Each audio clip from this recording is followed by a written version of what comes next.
7 years of loyalty shattered in a single sentence. Elena had built an empire beside Victor Hale, the most feared man in the city's underworld, strategizing in shadows, holding his world together while he rose to power. She thought their anniversary would be a celebration. Instead, he looked at her across a table set for two and said the words that ended everything. "I want a divorce. I've already chosen someone else." No warning, no apology, just cold finality. But Victor made one fatal miscalculation. He assumed she'd break. He had no idea what he'd just set in motion. If you want to see how this story unfolds, hit that like button and drop a comment with your city so I can see how far this story travels. Now, let's begin. The penthouse was perfect. Elena had spent the entire afternoon making sure of it. Candles lined the marble countertops in the kitchen, their flames steady and golden. The dining table, imported Italian walnut, Victor's choice 3 years ago, was set with their wedding china, plates they'd used maybe twice since the ceremony. She'd ordered from Marchetti's, the only restaurant Victor actually trusted, and the food sat under silver warming domes. Still hot, still flawless. She checked her reflection in the hallway mirror one last time. The dress was midnight blue, fitted but not tight, elegant without trying too hard. Her hair fell in soft waves past her shoulders. She'd stopped wearing it this way years ago. Victor preferred it pinned back, professional, severe. But tonight felt different. Tonight was theirs. 7 years. It didn't feel like 7 years. It felt like something longer and shorter at the same time, like she'd lived multiple lifetimes inside this one relationship. She remembered the early days so clearly it hurt. The tiny apartment in South Detroit, the smell of old carpet and radiator heat. Victor coming home at 3 a.m. with blood on his knuckles and ambition in his eyes. Back then, he'd needed her. Back then, they'd been building something together. Now they lived 40 floors above the city in a penthouse that cost more than most people made in a lifetime. And she couldn't remember the last time Victor had actually looked at her. But tonight would be different. She glanced at the clock. 8:15. He was late, but that was normal. Victor ran half the city's underground operations. Lateness came with the territory. She poured herself a glass of wine, something expensive from the collection Victor kept but never drank, and settled onto the couch to wait. The skyline stretched out beyond the floor-to-ceiling windows, a million lights against the darkness. Somewhere down there, Victor was closing a deal or managing a crisis or doing whatever it was he did in those hours between work and home. She used to know, used to be part of it. Now she got summaries, half-truths, carefully edited versions of his day that told her nothing real. Her phone buzzed. "On my way, 20 minutes. She typed back a heart emoji, then deleted it and sent a simple thumbs up instead. The heart felt desperate. 20 minutes turned into 40, but she didn't move the food or blow out the candles. When the elevator finally chimed and the private doors slid open, she stood, smoothing her dress, forcing her smile into something warm and genuine. Victor stepped into the penthouse. He looked good. He always looked good. Tailored charcoal suit, black shirt underneath, no tie. His dark hair was pushed back from his face, and even from across the room she could see the tension in his shoulders, the way he carried the weight of his empire like armor. He was 42 now, but he could pass for younger. Sharp jawline, cold gray eyes, the kind of presence that made rooms go quiet. He saw her and stopped. "Hey," she said. "Happy anniversary." Something crossed his face, surprise maybe, or guilt, but it vanished before she could name it. Right. Anniversary. She felt the first crack, small and hairline thin, right in the center of her chest. "I made dinner," she said, keeping her voice light. "Marchetti's. Your favorite." Victor walked past her toward the bar, not the table. He poured himself 2 fingers of scotch and drank half of it in one swallow. "You didn't have to do all this. I wanted to." He turned, leaning back against the bar, and finally looked at her. Really looked at her. And what she saw in his eyes wasn't love or even affection. It was assessment, clinical, distant. "Sit down, Elena."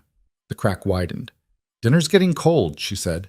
"Sit down." She sat, not at the table, but on the edge of the couch, her hands folded in her lap like a child waiting for bad news. Victor stayed at the bar, swirling the scotch in his glass, and the silence between them felt like falling. I've been thinking about us, he said finally. Okay. About where we are, where we've been. He took another drink. 7 years is a long time. It is, she said quietly. A good long time. Is it? The question landed like a slap. She looked up at him, searching for the joke, the test, anything that would make this make sense. But his expression was carved from stone. Victor, what are you saying? He set the glass down on the bar with a soft click. I want a divorce. The room didn't change, the candles kept burning, the city lights still glittered beyond the windows. But something inside Elena stopped. Her breath, her heartbeat, maybe her entire understanding of reality. What? I've thought about this for a while, Victor said, his voice calm, rational, like he was discussing a business transaction. We're not happy. Haven't been for years. You know that. She couldn't feel her hands, couldn't feel anything except the white noise rush of panic flooding her system. Victor, where is this coming from? It's coming from the truth. He picked up his glass again, studied the amber liquid.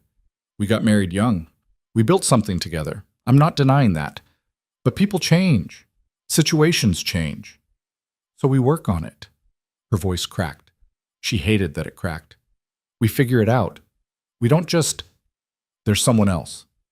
The world tilted. Elena stared at him, waiting for him to take it back, to laugh, to do anything that would make this nightmare rewind. But Victor just stood there, unmoved, untouchable. You're having an affair, she whispered. I wouldn't call it that. What would you call it? I'd call it moving forward. He finished his drink. Her name is Irina. I met her 4 months ago. She's different, younger. She doesn't carry all this history. Elena's hands were shaking now. She pressed them flat against her thighs, trying to anchor herself to something solid. 4 months. Yes. And you're telling me this now, on our anniversary. The date wasn't intentional. For the first time, something almost like discomfort flickered across his face. But I'm not going to lie to you, Elena. I'm not going to pretend this is something it's not. I want out. I want to move on.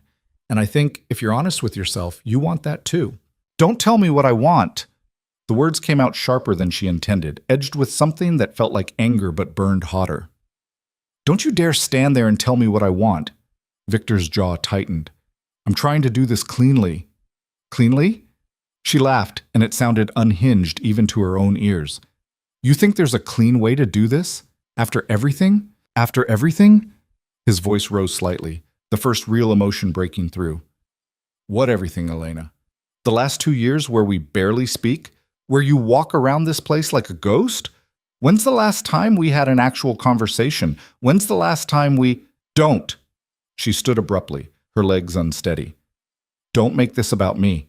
Don't you dare make this my fault. I'm not making it anyone's fault. I'm stating facts. Facts. She walked toward him, and he actually stepped back. A small movement, barely noticeable, but she caught it. Fact. I was there when you had nothing. Fact. I helped you build everything you have. Fact. I stood beside you through wars and bloodshed and every nightmare decision you've ever made. And now that you're comfortable, now that you're powerful, you want to trade me in for someone younger? It's not like that. Then what is it like, Victor? Explain it to me. Make it make sense. He looked at her for a long moment, and something in his expression softened. Pity, maybe, or regret. You've been unhappy for years, Elena. I've seen it. You think I haven't noticed how you disappear into yourself? How you don't ask questions anymore? Don't get involved? You checked out a long time ago. Because you pushed me out. The words exploded out of her, raw and desperate. You stopped telling me things, stopped including me. I used to know everything, every plan, every risk, every move. I was your partner, and then one day I wasn't, and you never even told me why. Things got complicated. I can handle complicated. I've always handled complicated. It's different now. Victor's voice went cold again, distant. The business is bigger. The stakes are higher. I needed people around me who could operate at that level. The implication hung in the air like poison. You think I can't operate at that level? Elena said slowly. You think I'm not good enough anymore. I think you chose to step back. I think you got comfortable being the wife instead of the partner. And that's fine, Elena. I don't blame you, but don't stand here and act like I'm the villain when you made that choice yourself. She wanted to scream, wanted to throw something, break something, make him feel even a fraction of the pain currently shredding her apart. But instead, she just stood there, shaking, staring at the man she'd loved for 7 years like he was a stranger. When? She asked quietly. When what? When did you decide I wasn't enough? Victor looked away. That's not fair. Nothing about this is fair. Her voice broke. Did she ask you to leave me? Is she waiting somewhere right now for you to come back and tell her it's done? Elena, answer me. She didn't ask for anything. This is my decision. How noble. The bitterness in her voice was corrosive. Does she know what you are? What you do? Or did you sell her the cleaned-up version? She knows enough. I doubt that. Elena walked to the window, pressing her palm against the cold glass. Below, the city sprawled out like a living map of Victor's territory. Clubs, warehouses, legitimate businesses fronting illegal operations. She knew where they all were. She'd helped place half of them. I know things about you that would destroy you, Victor. Things that would put you in prison for life. Or worse. She heard him move behind her. When he spoke, his voice was low, dangerous. Is that a threat? She turned. It's a fact. Just like you love those so much. They stared at each other across the perfect room with its perfect candles and perfect untouched dinner, and Elena realized with sudden, crushing clarity that this wasn't a negotiation. Victor hadn't come here to discuss or debate. He'd come to deliver a verdict. I'll have my lawyer contact yours, Victor said. We'll make this as smooth as possible. You'll be taken care of financially. The prenup is fair. The prenup? She laughed again, that same broken sound. Right, the prenup. You'll be fine, Elena. Will I? Something flickered in his eyes. Doubt, guilt, she couldn't tell. You're stronger than you think. Don't, she whispered. Don't patronize me. Victor grabbed his coat from the back of a chair. When had he even taken it off? And headed toward the elevator. Elena watched him, her mind blank, her body numb. This was happening. This was real.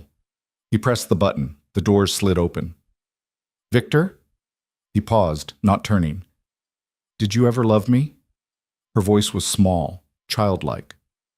Really love me? For a long moment, he didn't answer. Then, I thought I did. The elevator doors closed, and he was gone. Elena stood alone in the penthouse. Their penthouse, except it had never really been theirs, had it? It had always been his. Just like everything else. She looked at the dining table, at the candles burning down to nothing, at the wine and the perfect china and the anniversary that had turned into an execution. Then, very calmly, she walked to the table, picked up her wine glass, and threw it at the window. It shattered against the reinforced glass with a sound like breaking stars. Wine ran down in dark red rivulets, and she watched it drip onto the white carpet, staining everything it touched. She should cry. Normal people would cry. But Elena's eyes were dry, her breathing steady.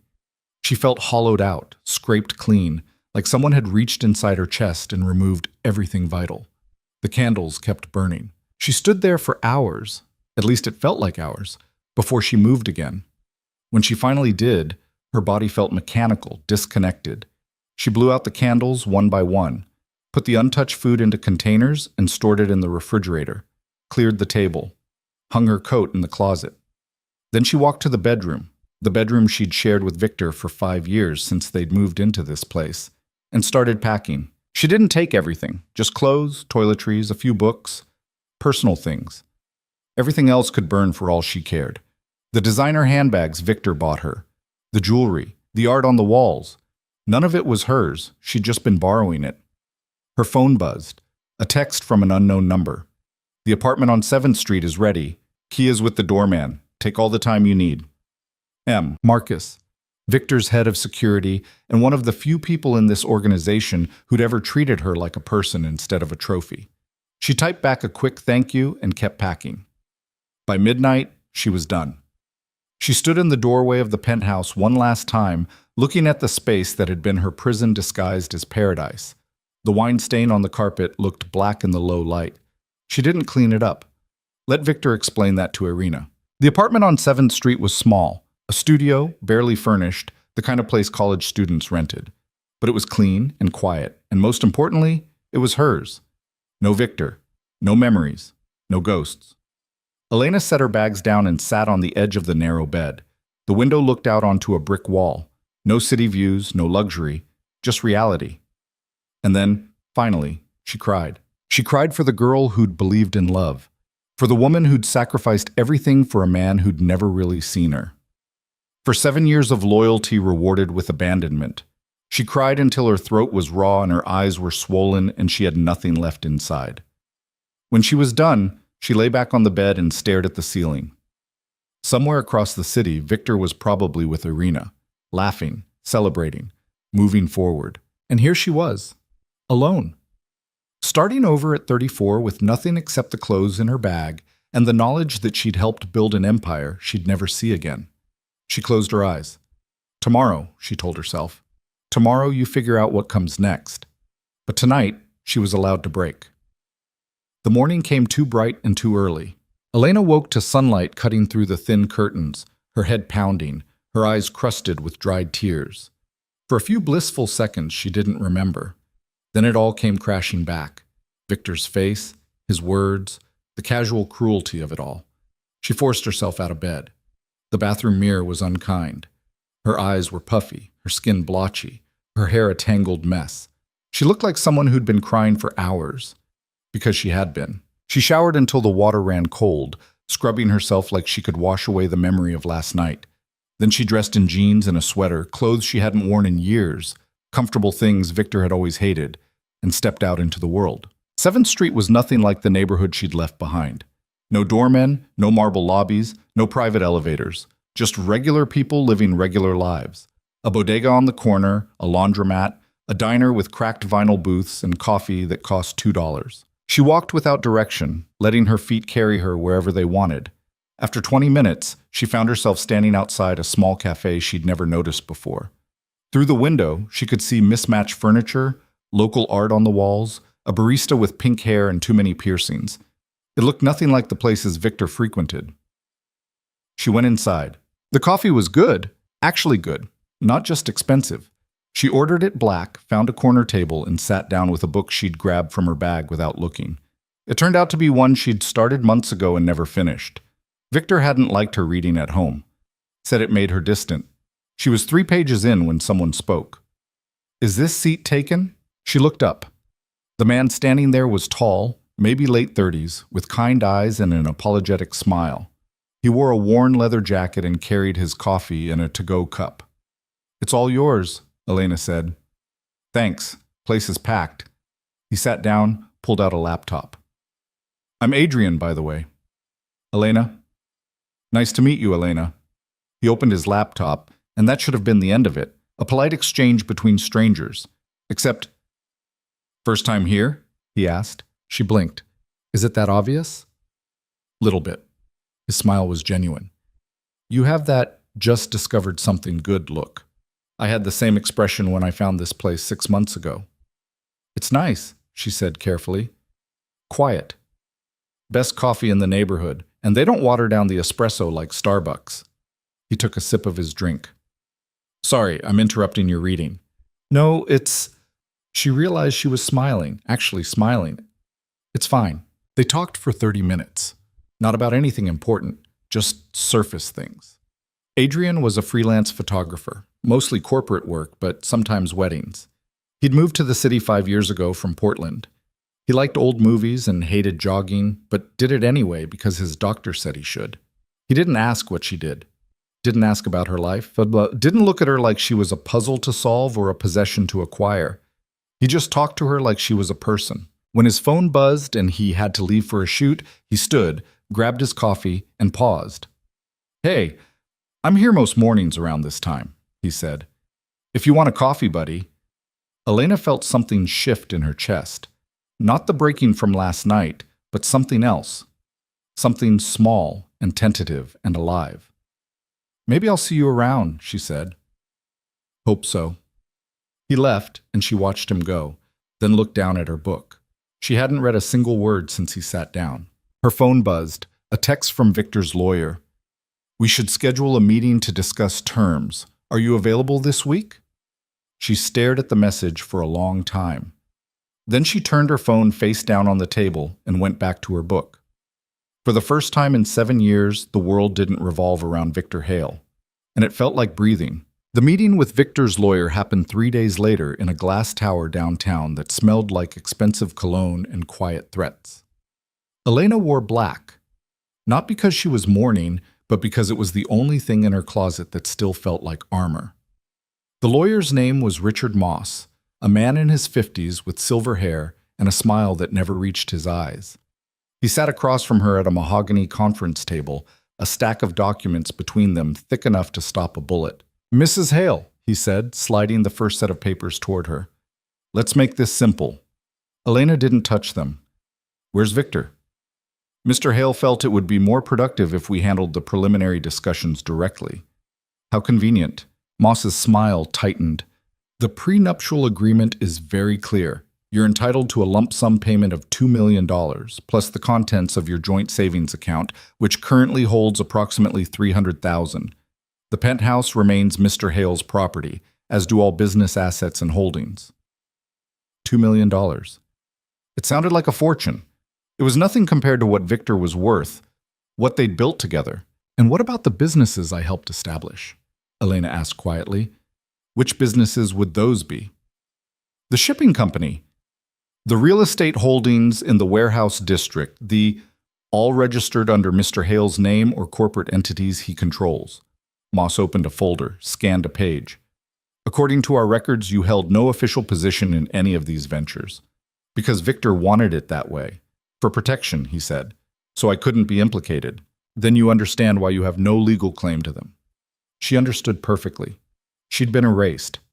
7 years of strategy, of late nights planning territorial expansions and managing crises, of being the voice of reason when Victor's temper threatened to burn everything down.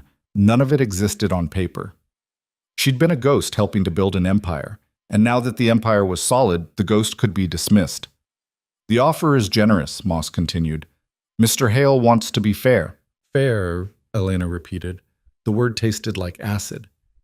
You have 48 hours to review the terms with your own counsel.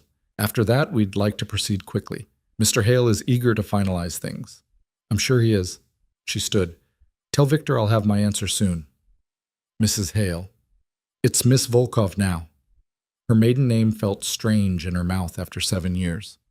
I'm taking it back. She left the building and walked 12 blocks before she realized she had nowhere to go. The apartment on 7th Street was fine for sleeping, but it didn't feel like hers yet. Nothing felt like hers. She was suspended between 2 lives, the old one dead, the new one not yet born. Her phone rang. Marcus. You okay? He asked without preamble. Define okay. The meeting went that well, huh? She found a bench near a fountain and sat down heavily. $2 million, Marcus. That's what 7 years is worth. Could be worse. Could be better. She watched pigeons fight over a discarded sandwich. Did you know about Irina? Silence on the other end. Then, I had suspicions. How long? Elena? How long, Marcus? He sighed. 4 months. Maybe 5. I wasn't sure at first. Victor's always been careful about keeping his personal life separate. But yeah, I knew something was happening. She should feel betrayed, should be angry that Marcus hadn't warned her, but she was too tired for anger. What's she like? Does it matter? Humor me. Another pause. She's 26. Works at one of the clubs Victor owns. Bartender, I think. Pretty in that obvious way. Laughs at everything he says. His voice went flat. She doesn't know what he is. Not really. Thinks he's just a successful businessman with an edge. So he's selling her a fantasy. Looks like it. Elena closed her eyes. I was 27 when we met. I thought I knew what I was getting into. You did know. That's the difference. Is it? They were both quiet for a moment. Then Marcus said, Listen, I shouldn't be calling you. Victor made it clear. Employees keep their distance during the divorce. But if you need anything, you call me. I don't care what he says. Why are you being nice to me? Because you were always decent. Because you helped me when my sister got sick and needed money for treatment. Because Victor's making a mistake and someone should tell him, but it won't be me because I like my kneecaps intact. He cleared his throat. Also because you deserve better than this.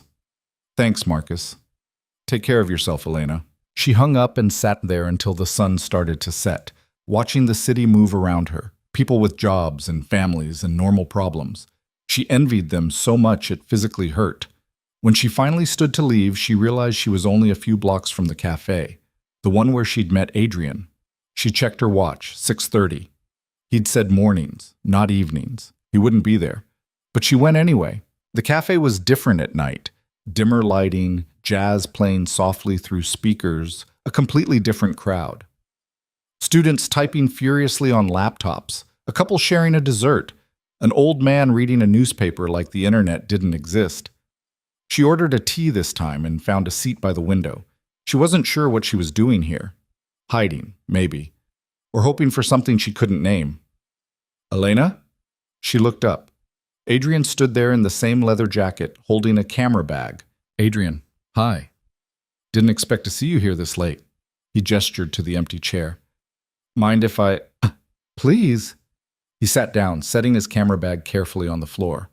Up close, she noticed details she'd missed before. A thin scar above his left eyebrow, gray threading through his dark hair at the temples, calloused fingers that suggested years of manual work. How'd the shoot go? She asked. Corporate headshots, 75 people who all hate having their picture taken. He smiled. Living the dream. Sounds terrible. It pays the bills. He flagged down the barista, ordered a coffee.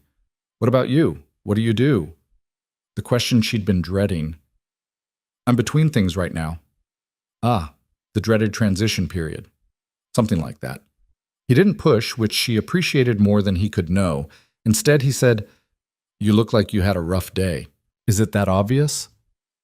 You're sitting in the corner of a cafe at 6:30 on a Thursday, looking like you're hiding from the world, either rough day or witness protection.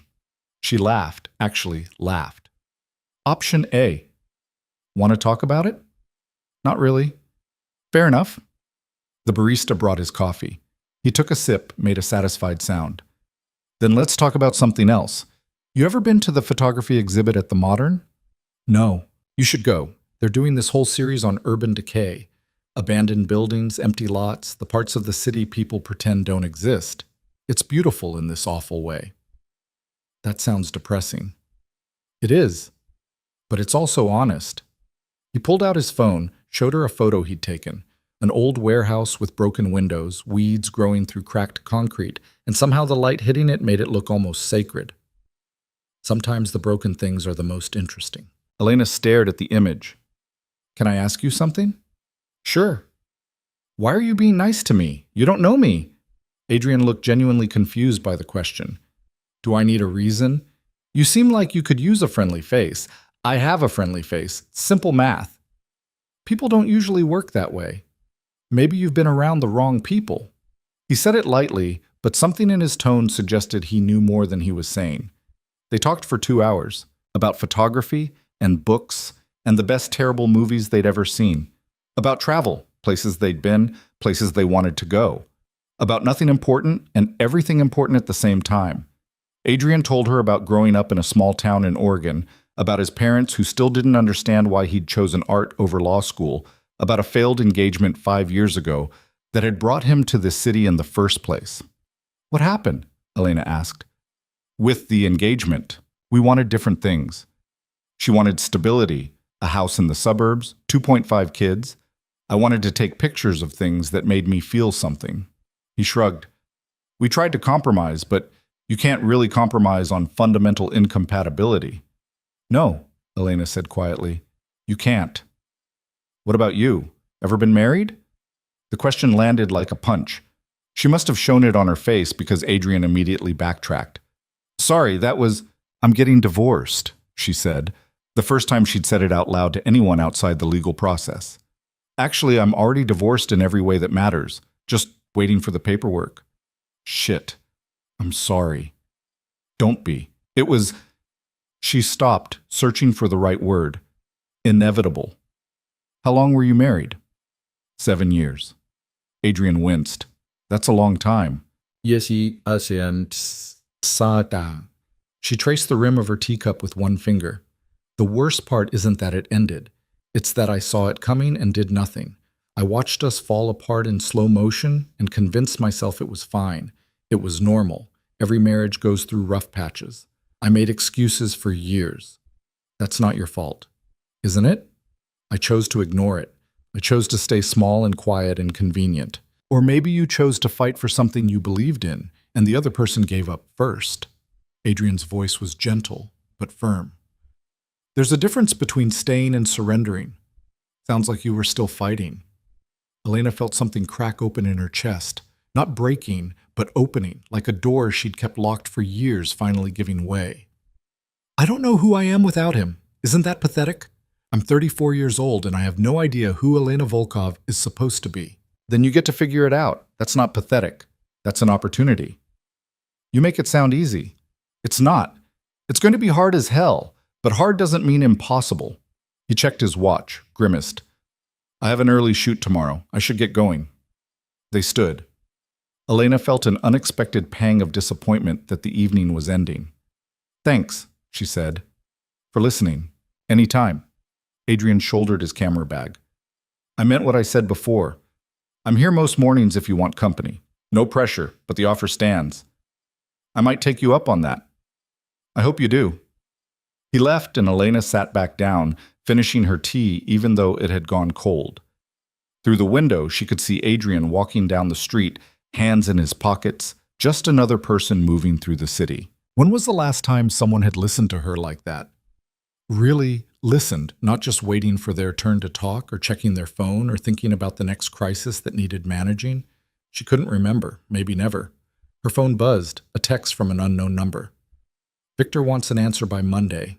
The offer is time-sensitive. She deleted it without responding. That night, back in the small apartment, Elena couldn't sleep. She lay in bed staring at the ceiling, her mind replaying the last 7 years on loop. Not the big moments, the wedding, the moves, the anniversaries, but the small ones, the erosion, the 1,000 tiny compromises that had worn her down to nothing. She remembered the first time Victor told her to stop coming to meetings. It's too dangerous, he'd said. I need you safe. She'd believed him because she'd wanted to, because it was easier than acknowledging that he was pushing her out. She remembered the dinners where he'd talked business with his associates and introduced her as my wife but never asked her opinion. The vacations he'd canceled at the last minute. The nights he'd come home smelling like perfume that wasn't hers, and she'd said nothing because confronting it meant admitting what was happening. She remembered becoming invisible. The memories hurt, but underneath the hurt was something else. Anger. Clean, sharp, clarifying anger. Not at Victor, though there was plenty of that, but at herself. For accepting it. For shrinking. For believing that love meant erasing yourself to make room for someone else. She got out of bed, turned on the lights, and found a notebook in one of her bags. Something she'd bought months ago and never used. She opened it to the first page and started writing. Not a list, not a plan. Just thoughts. Memories. Everything she'd buried for years. She wrote about the girl who'd met Victor at 27, full of fire and conviction, who'd believed they were partners building something meaningful. She wrote about the woman who'd woken up at 34 and realized she'd been playing a supporting role in someone else's story. She wrote about all the versions of herself she'd abandoned along the way. And she wrote about what she wanted now. Not revenge, not Victor back, but something harder and more important. Herself. When she finally stopped, her hand was cramping and the sun was starting to rise. She looked at what she'd written, pages and pages of ugly, honest truth, and felt lighter than she had in years. She showered, dressed, and left the apartment just as the city was waking up. The cafe was quiet when she arrived. Just a handful of early risers and one familiar face in a leather jacket. Adrian looked up from his laptop and smiled. You came. I did. She ordered a coffee and sat down across from him. Is your offer for a coffee buddy still open? Absolutely. They didn't talk about anything heavy, just easy conversation over coffee that was too hot and pastries that were too sweet. But sitting there across from Adrian, Elena felt something she hadn't felt in years. She felt like a person.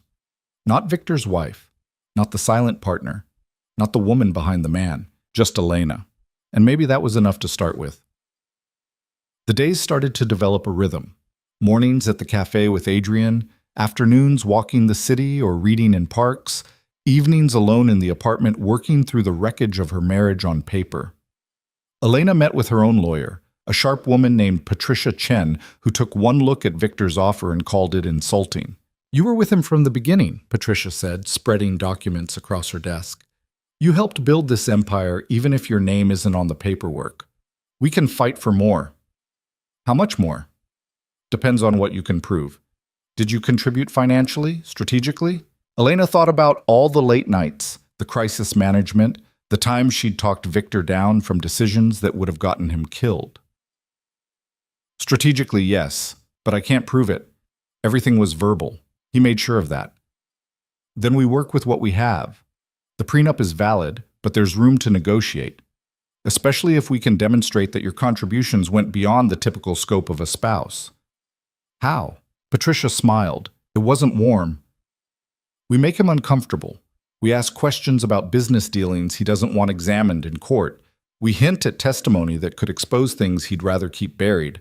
We leverage the fact that a public divorce trial would be very, very bad for his reputation and his operations." "You want me to threaten him?" "I want you to negotiate from a position of strength. There's a difference." Elena considered it. Part of her wanted to burn Victor's world down just to watch it collapse. But a larger part, the part that was tired of living in his shadow, just wanted out. Clean, final, done. "How much do you think we can get?" $5 million? Maybe more if he's worried enough. It was more than the original offer, still less than she deserved. But maybe Patricia was right. Maybe deserving and getting were two different things. "Do it," Elena said. That Friday, she went to the photography exhibit Adrian had mentioned. The Modern was hosting it in their basement gallery, 3 rooms of black and white images showing the city's forgotten spaces. Abandoned factories, empty subway stations, buildings scheduled for demolition. She stood in front of one photo for a long time. An old apartment building, half demolished, with furniture still visible through the broken walls. Someone's life exposed to the sky. It should have been depressing, but the way the photographer had captured it, the light, the composition, made it look almost hopeful, like the destruction was necessary for something new to grow. "You see it too." Elena turned. Adrian stood next to her, hands in his pockets, looking at the same image. "I didn't know you were coming," she said. "I wasn't, but I finished my shoot early and thought I'd swing by." He nodded toward the photo. "This one's my favorite in the whole exhibit." "Why?" "Because it's honest. That building's being torn down. There's no saving it, but the photographer didn't try to make it pretty or tragic, just real. This is what endings look like. Messy and exposed and somehow still beautiful." Elena stared at the image, the broken walls, the ruined furniture, the sunlight streaming through. "I signed divorce papers yesterday." She hadn't meant to say it. The words just came out. Adrian looked at her. "How do you feel?" "I don't know yet. Ask me in 6 months." They walked through the rest of the exhibit together, not saying much, just existing in the same space. When they emerged back into the daylight, Adrian checked his phone and groaned. "I have to run. Client wants revisions on a project." He hesitated. "Listen, I know this is forward, but there's a gallery opening tomorrow night in the Arts District. Friend of mine is showing. Would you want to go?" "As friends," he added quickly. "No pressure, just, it might be good to get out." Elena's first instinct was to say no, to hide in her apartment and avoid anything that felt like moving forward. But she thought about the demolished building, about endings that made room for beginnings. "What time?" she asked. Adrian's face lit up. 7. I'll text you the address." The gallery opening was exactly what Elena needed, crowded and loud and completely removed from the world she'd left behind. The art was abstract and chaotic, the kind of thing Victor would have hated, which made her like it more. Adrian introduced her to his friend, a woman named Kay with purple hair and paint-stained overalls, who talked a mile a minute about color theory and emotional landscapes. "You have good taste," Kay said, nodding at Elena's outfit. Simple black dress, minimal jewelry. I'm over my bullshit and ready to move on. I respect that." Elena laughed. "Is it that obvious?" "Honey, I can smell a fresh divorce from across the room. Don't worry, it gets better. I've been through two. Kay grabbed them both champagne from a passing waiter. To new beginnings and burning bridges. They drank. The champagne was terrible and wonderful at the same time. Elena moved through the gallery, half listening to conversations, letting the noise wash over her. At one point, she found herself standing in front of a painting, wild slashes of red and black that somehow resolved into the shape of a bird taking flight. "What do you think?" Adrian asked, appearing beside her. "I think it's angry," Elena said, "and free. Both at the same time. That's the hard part. You can't have the freedom without the anger. They're connected." She looked at him. "Is that from experience?" "My engagement. When it ended, I was furious. At her, at myself, at the universe for letting me waste 5 years. But that anger is also what made me leave Portland, start over here, actually pursue photography instead of treating it like a hobby." He shrugged. "So yeah, angry and free. Can't have one without the other." Elena thought about Victor, about Irina, about 7 years of her life that would never come back. The anger was there, had been there for days, simmering under everything else. But she'd been trying to bury it, to be mature and reasonable and above it all. Maybe she needed to let herself be angry. They left the gallery around 10 and walked through the arts district, which was alive with people spilling out of bars and restaurants. Adrian knew the neighborhood well, pointing out his favorite spots. A bookstore that stayed open until midnight, a taco truck that made the best al pastor in the city, a rooftop bar where you could see the whole skyline. "How long have you lived here?" Elena asked. 5 years. Long enough to feel like home. He glanced at her. "What about you? Are you from here originally?" "No, I moved here for—" She caught herself.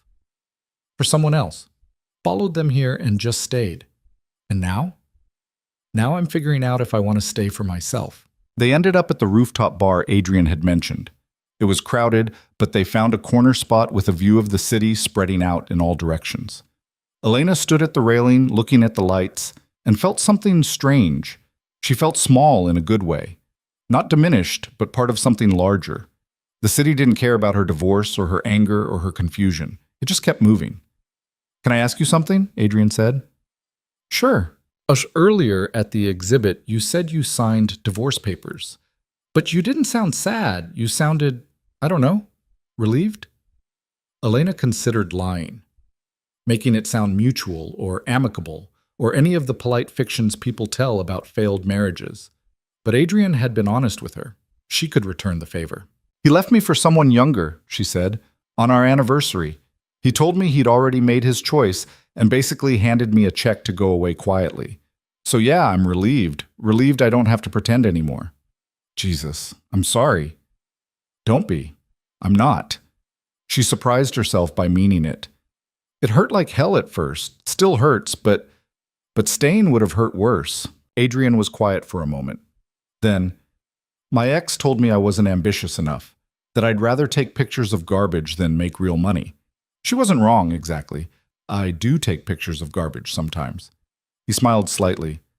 But the way she said it, like my choices were a personal insult to her, like I was supposed to be someone else to make her happy.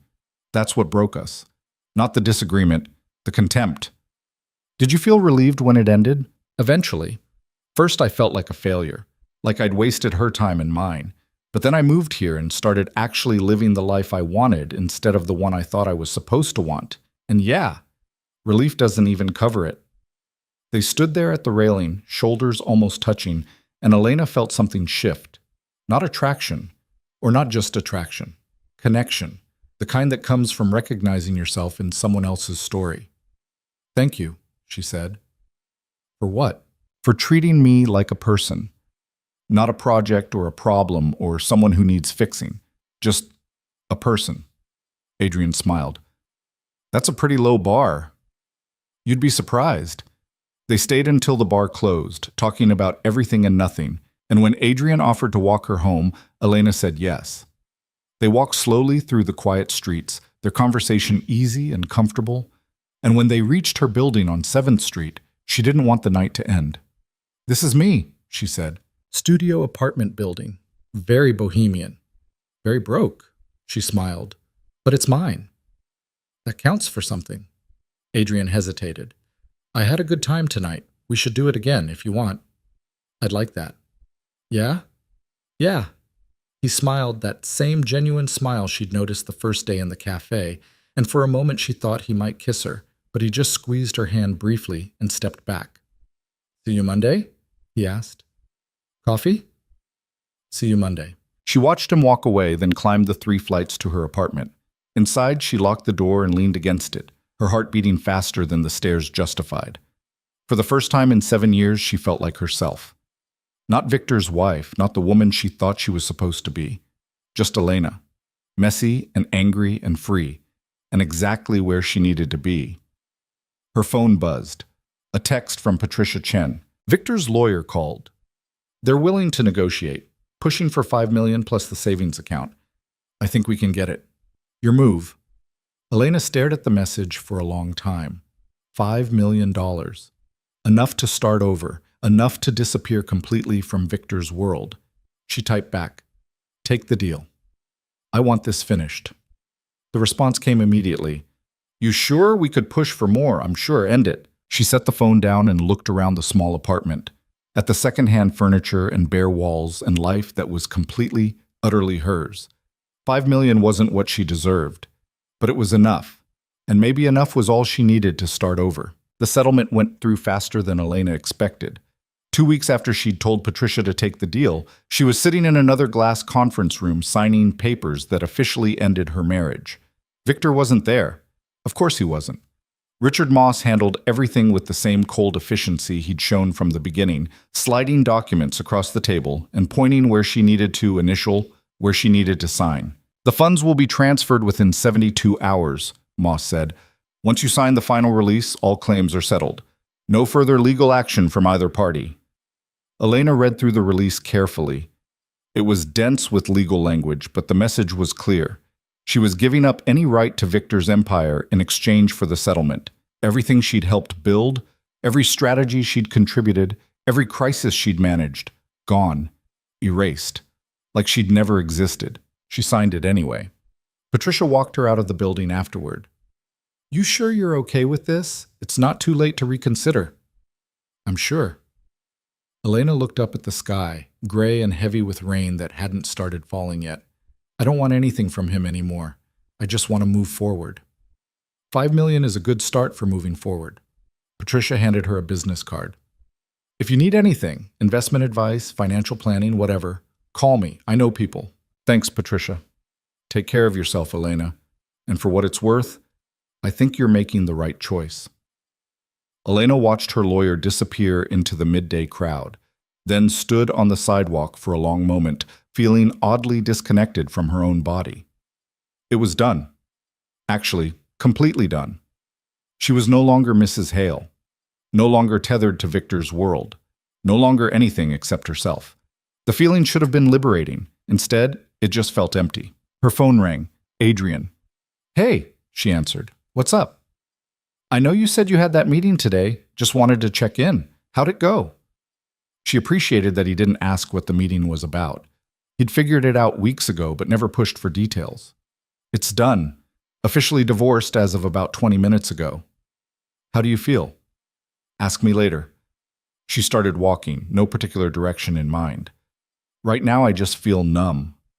You want company? I'm free this afternoon. Actually, yeah, that would be good. They met at a different cafe this time, one near the waterfront with big windows overlooking the harbor. Adrian was already there when she arrived, 2 coffees on the table and a pastry he'd clearly bought for her.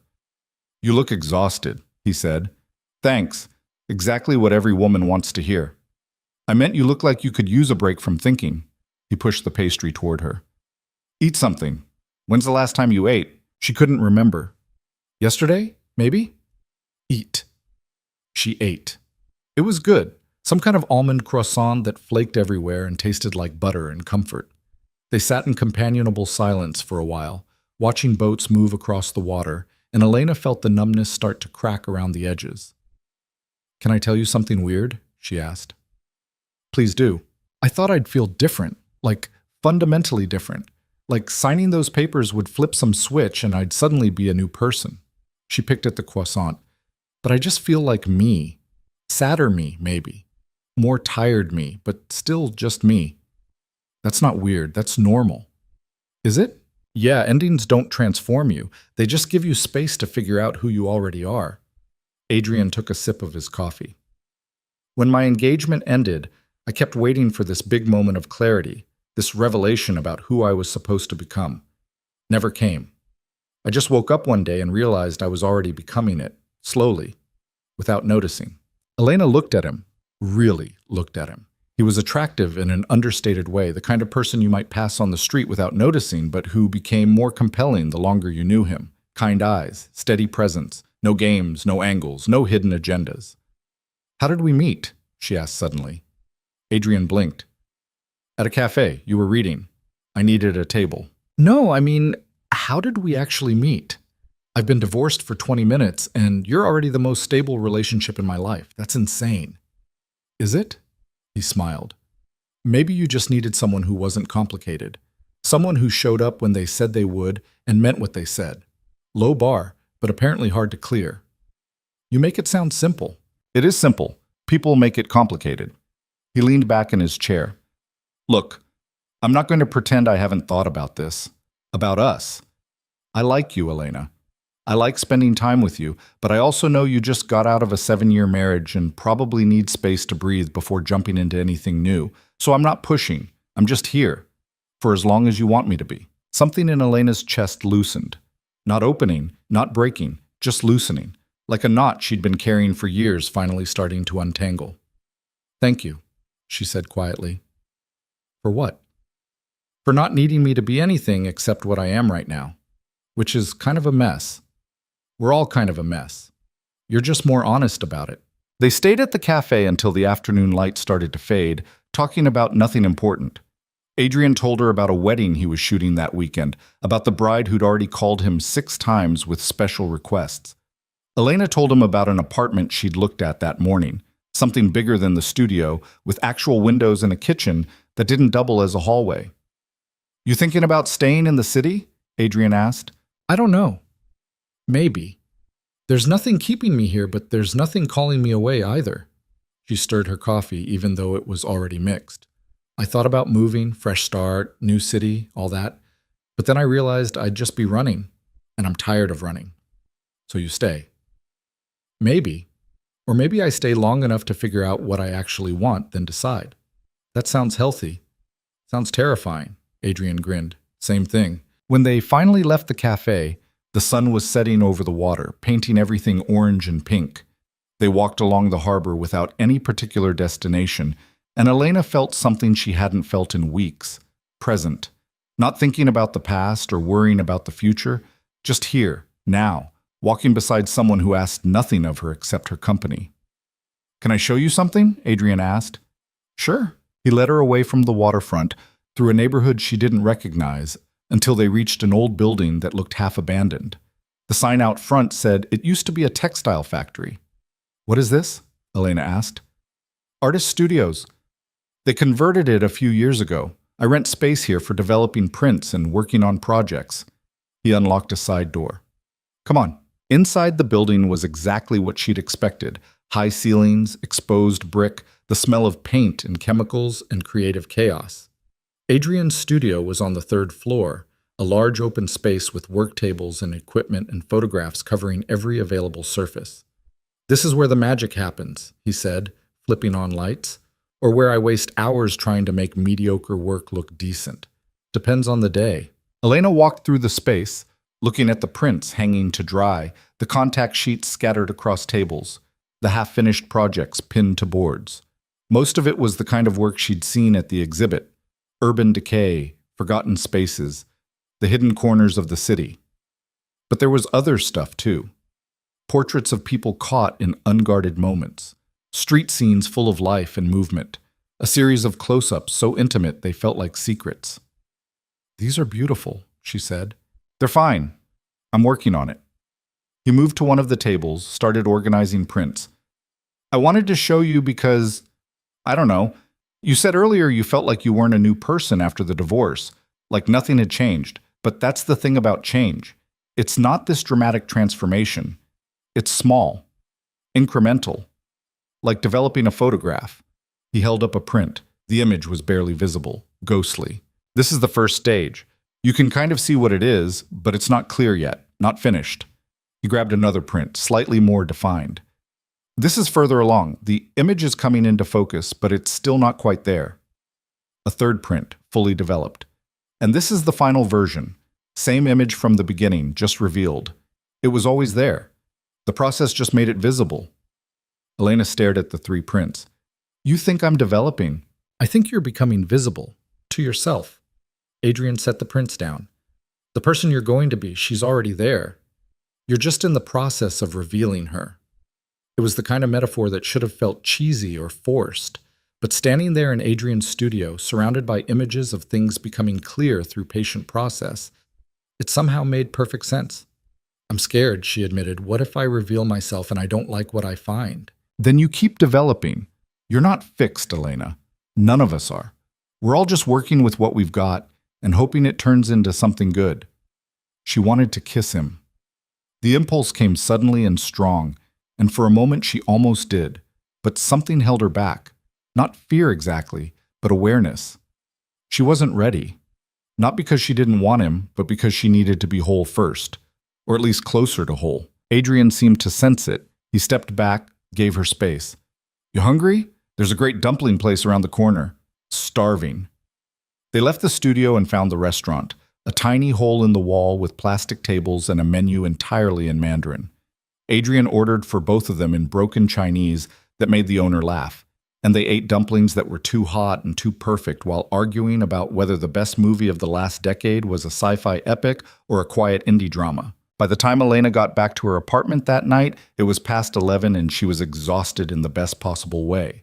She fell into bed without changing, her mind full of Adrian's studio and his photographs and the way he'd looked at her like she was already enough. The next morning, she woke to a text from Patricia. Funds have been transferred. Check your account. Congratulations on your fresh start. Elena opened her banking app. The number staring back at her had so many digits, it didn't look real. $5,300,000. More money than she'd ever imagined having in one place. She should feel excited, relieved, victorious even. Instead, she just felt tired. This was Victor's way of saying goodbye, with money, because that was the only language he really understood. Here's your consolation prize for 7 wasted years. Here's what your loyalty was worth. Take it and disappear. She thought about sending him a message, something cutting, something that would make him understand what he'd thrown away. But what was the point? Victor didn't care. If he did, none of this would have happened. Instead, she texted Adrian, "Coffee this morning?" His response came immediately, always. "See you in 20. The cafe was becoming their place. Elena was starting to recognize the regulars. The old man who always sat by the window with his newspaper, the college student who camped out with textbooks for hours, the barista with pink hair whose name was apparently Sam. Adrian was already there when she arrived, and he took one look at her face and said, "The money came through." It wasn't a question. "How did you know?" "You look like someone who just got handed a fortune they don't want." He slid a coffee across the table. "Talk to me." So she did. She told him about the settlement, about seeing the number in her account and feeling nothing except hollow, about how Victor had reduced 7 years to a transaction and how much it hurt even though she'd known it was coming. "He thinks he's being generous," she said. $5 million. Like that's supposed to make up for everything. Is it? No. Yes. I don't know. She wrapped her hands around the coffee cup, seeking warmth. The money's not the problem. I'm glad to have it. But it's what it represents. That everything we built together can just be divided up and distributed like assets. Like I was an employee getting severance, not a partner. Adrian was quiet for a moment. Then, what would make it better? What would actually feel like closure? Elena considered the question. Nothing. That's the problem. There's nothing Victor could do or say that would make this okay, so I need to let it go. I need to stop waiting for him to acknowledge what we had and just accept that he's moved on. Have you? Adrian asked gently. Moved on? I'm trying to. That's not what I asked. She met his eyes. No, I haven't. Part of me is still there, still in that penthouse, still married to a man who doesn't exist anymore. Maybe never existed. I'm working on it, but I'm not there yet. That's fair. That's honest. He reached across the table, squeezed her hand briefly. Take your time. There's no timeline for this. Elena felt tears prick at her eyes and blinked them back. You're too patient with me. I'm exactly as patient as I want to be. They finished their coffee and walked aimlessly through the city, the way they'd started doing most mornings. It was becoming routine: coffee, conversation, wandering. Sometimes they talked about deep things, sometimes about nothing at all. Sometimes they didn't talk, just walked in comfortable silence. Today they ended up near the waterfront again. The harbor was busy with morning traffic, ferries and cargo ships and tourist boats. Elena watched a sailboat cut through the water, its white sail bright against the gray sky. I used to sail, she said suddenly. Before Victor, I had this little boat I'd take out on weekends. Nothing fancy, just enough to get away from shore for a while. What happened to it? I sold it when we got married. Victor got seasick, and I thought I was being practical. We needed the money for other things, and it seemed stupid to keep something I'd never use.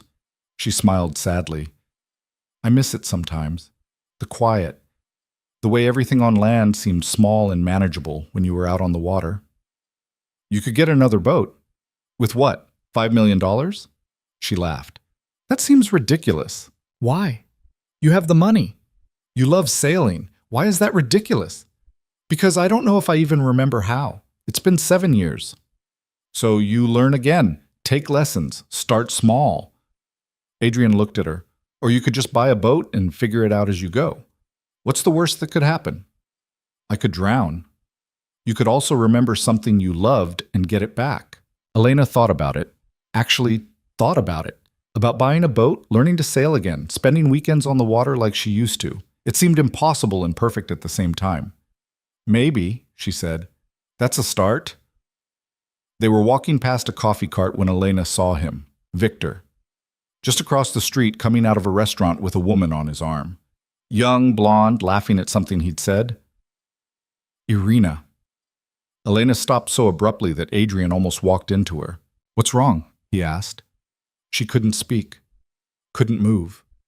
Just stood there staring at the man who'd been her entire world for 7 years, watching him live his new life like their marriage had never happened. Victor looked happy, relaxed, the kind of happy she hadn't seen in years, maybe ever. His hand rested on Irina's lower back, possessive and comfortable. She leaned into him, saying something that made him smile, really smile, not the cold expression Elena had become used to. Elena? Adrian's voice seemed to come from very far away. Who is that?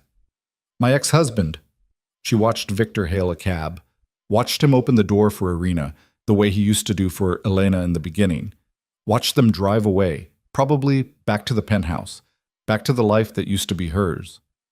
You okay? Adrian asked. I don't know. Her voice sounded strange. I thought I would be. I thought seeing him wouldn't matter anymore. Does it? Yeah, it does. She finally tore her eyes away from the spot where Victor's cab had disappeared. Not because I want him back, but because he looks happy. And it's not fair that he gets to be happy when he destroyed everything. Adrian didn't try to convince her otherwise. Didn't tell her Victor probably wasn't as happy as he looked, or that karma would catch up with him eventually. He just stood beside her, solid and present. Let's get out of here, he said finally. Where? Anywhere that's not here. They ended up at the Modern, the same museum where they'd looked at photographs of broken buildings. Elena sat on a bench in front of a painting, abstract chaos that somehow resolved into something beautiful when you stepped back far enough and tried to breathe through the anger and hurt churning in her chest. Talk to me, Adrian said. I don't know what to say. I'm so angry at him for moving on so easily, at myself for caring, at the universe for letting him be happy when I'm still trying to remember how to be a person. She pressed her palms against her eyes. I know I'm supposed to be bigger than this, more mature, but I want him to hurt the way I hurt. I want him to realize what he lost. And I hate that I want that. That doesn't make you immature. It makes you human. It makes me pathetic. No. Adrian's voice was firm. It makes you someone who loved deeply and got hurt. You're allowed to be angry. You're allowed to want him to understand what he threw away. Those are normal feelings, Elena. Don't beat yourself up for having them. She lowered her hands. When does it stop? When do I stop caring? I don't know, but you will.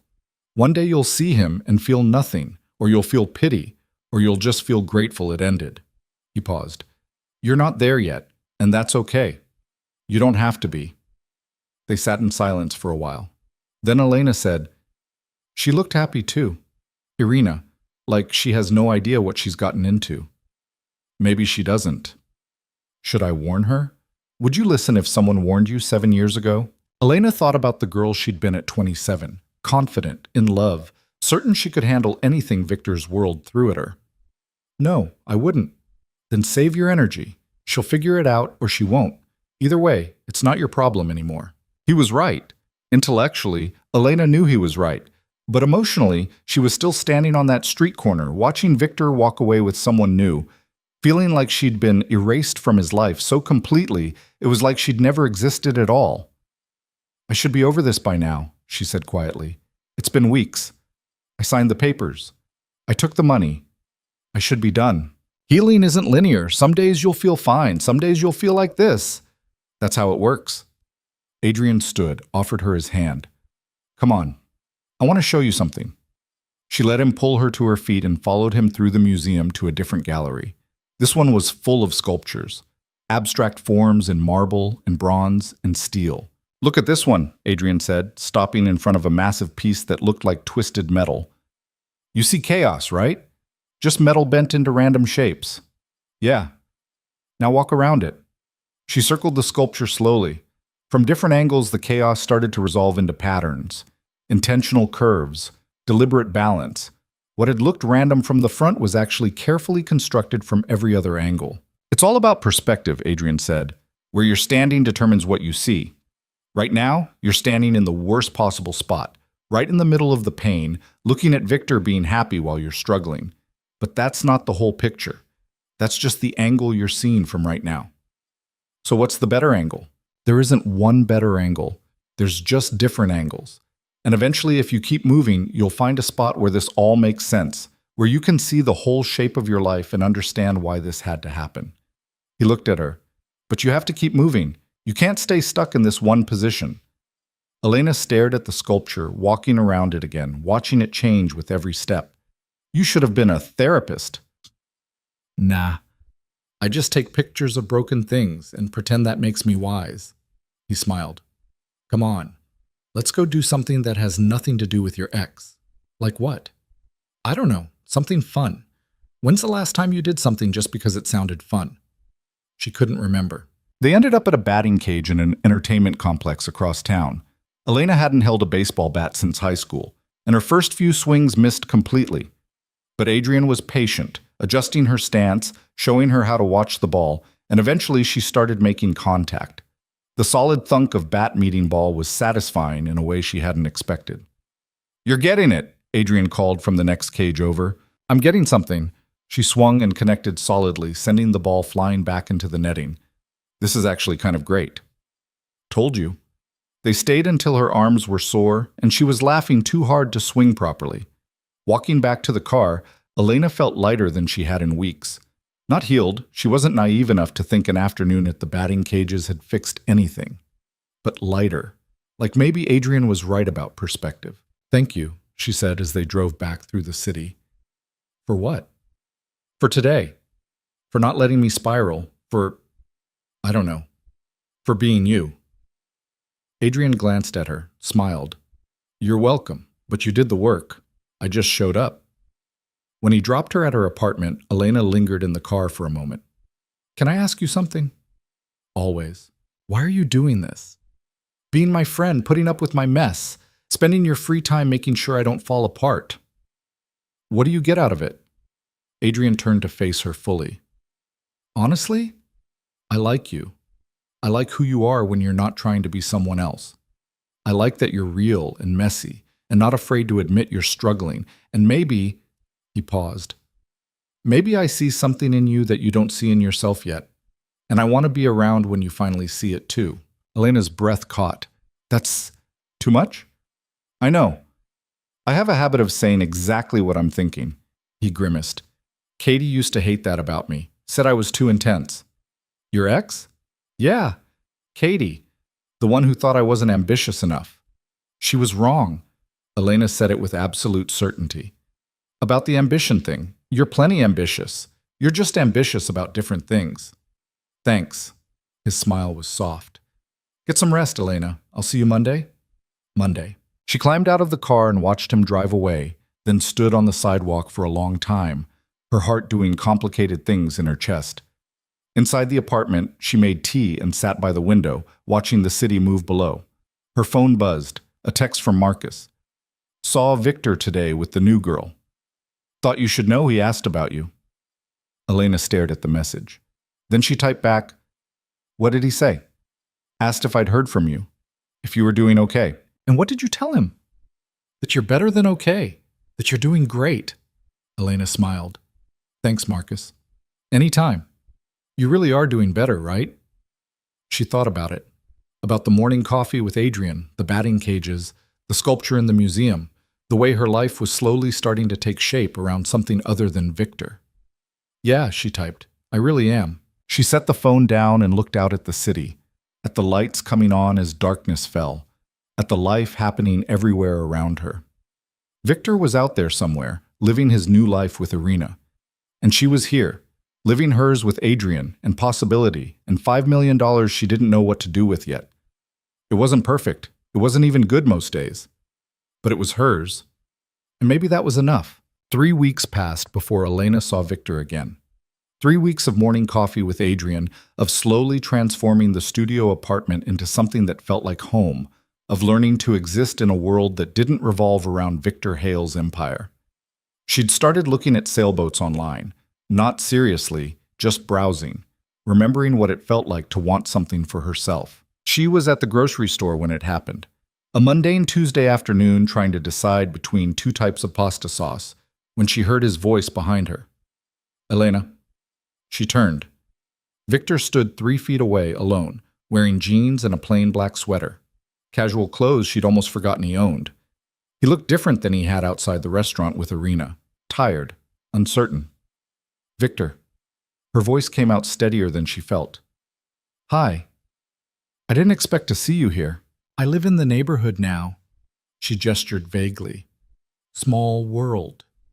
An awkward silence stretched between them. The fluorescent lights buzzed overhead. Somewhere in the distance, a child was crying about cereal. You look good, Victor said finally. Thanks. Different. I don't know, lighter, maybe. Elena didn't know what to say to that, so she said nothing. Just stood there holding a jar of marinara sauce like it was a shield. Can we talk? Victor asked. Just for a few minutes. There's a coffee shop across the street.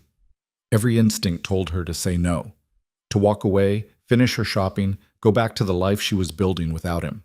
But there was something in his expression, something almost vulnerable, that made her pause. Fine, 10 minutes. The coffee shop was generic and crowded. They found a corner table, ordered drinks neither of them wanted, and sat across from each other like strangers. How have you been? Victor asked. Adjusting. You? Good. Busy. He stirred his coffee absently. I heard you took the settlement. I did. That's good. I'm glad you... I wanted to make sure you were taken care of. Elena almost laughed. Taken care of. That's one way to put it. Elena? What do you want, Victor? You said you wanted to talk, so talk. He looked at her for a long moment. I've been thinking about us. About how things ended. You mean how you ended things? Yeah, how I ended things. He set his spoon down. I want you to know it wasn't easy, making that decision. You want credit for finding it difficult to blow up our marriage? The anger came quickly, hot and sharp. I'm not giving you credit for that. I'm not asking for credit. I'm trying to explain.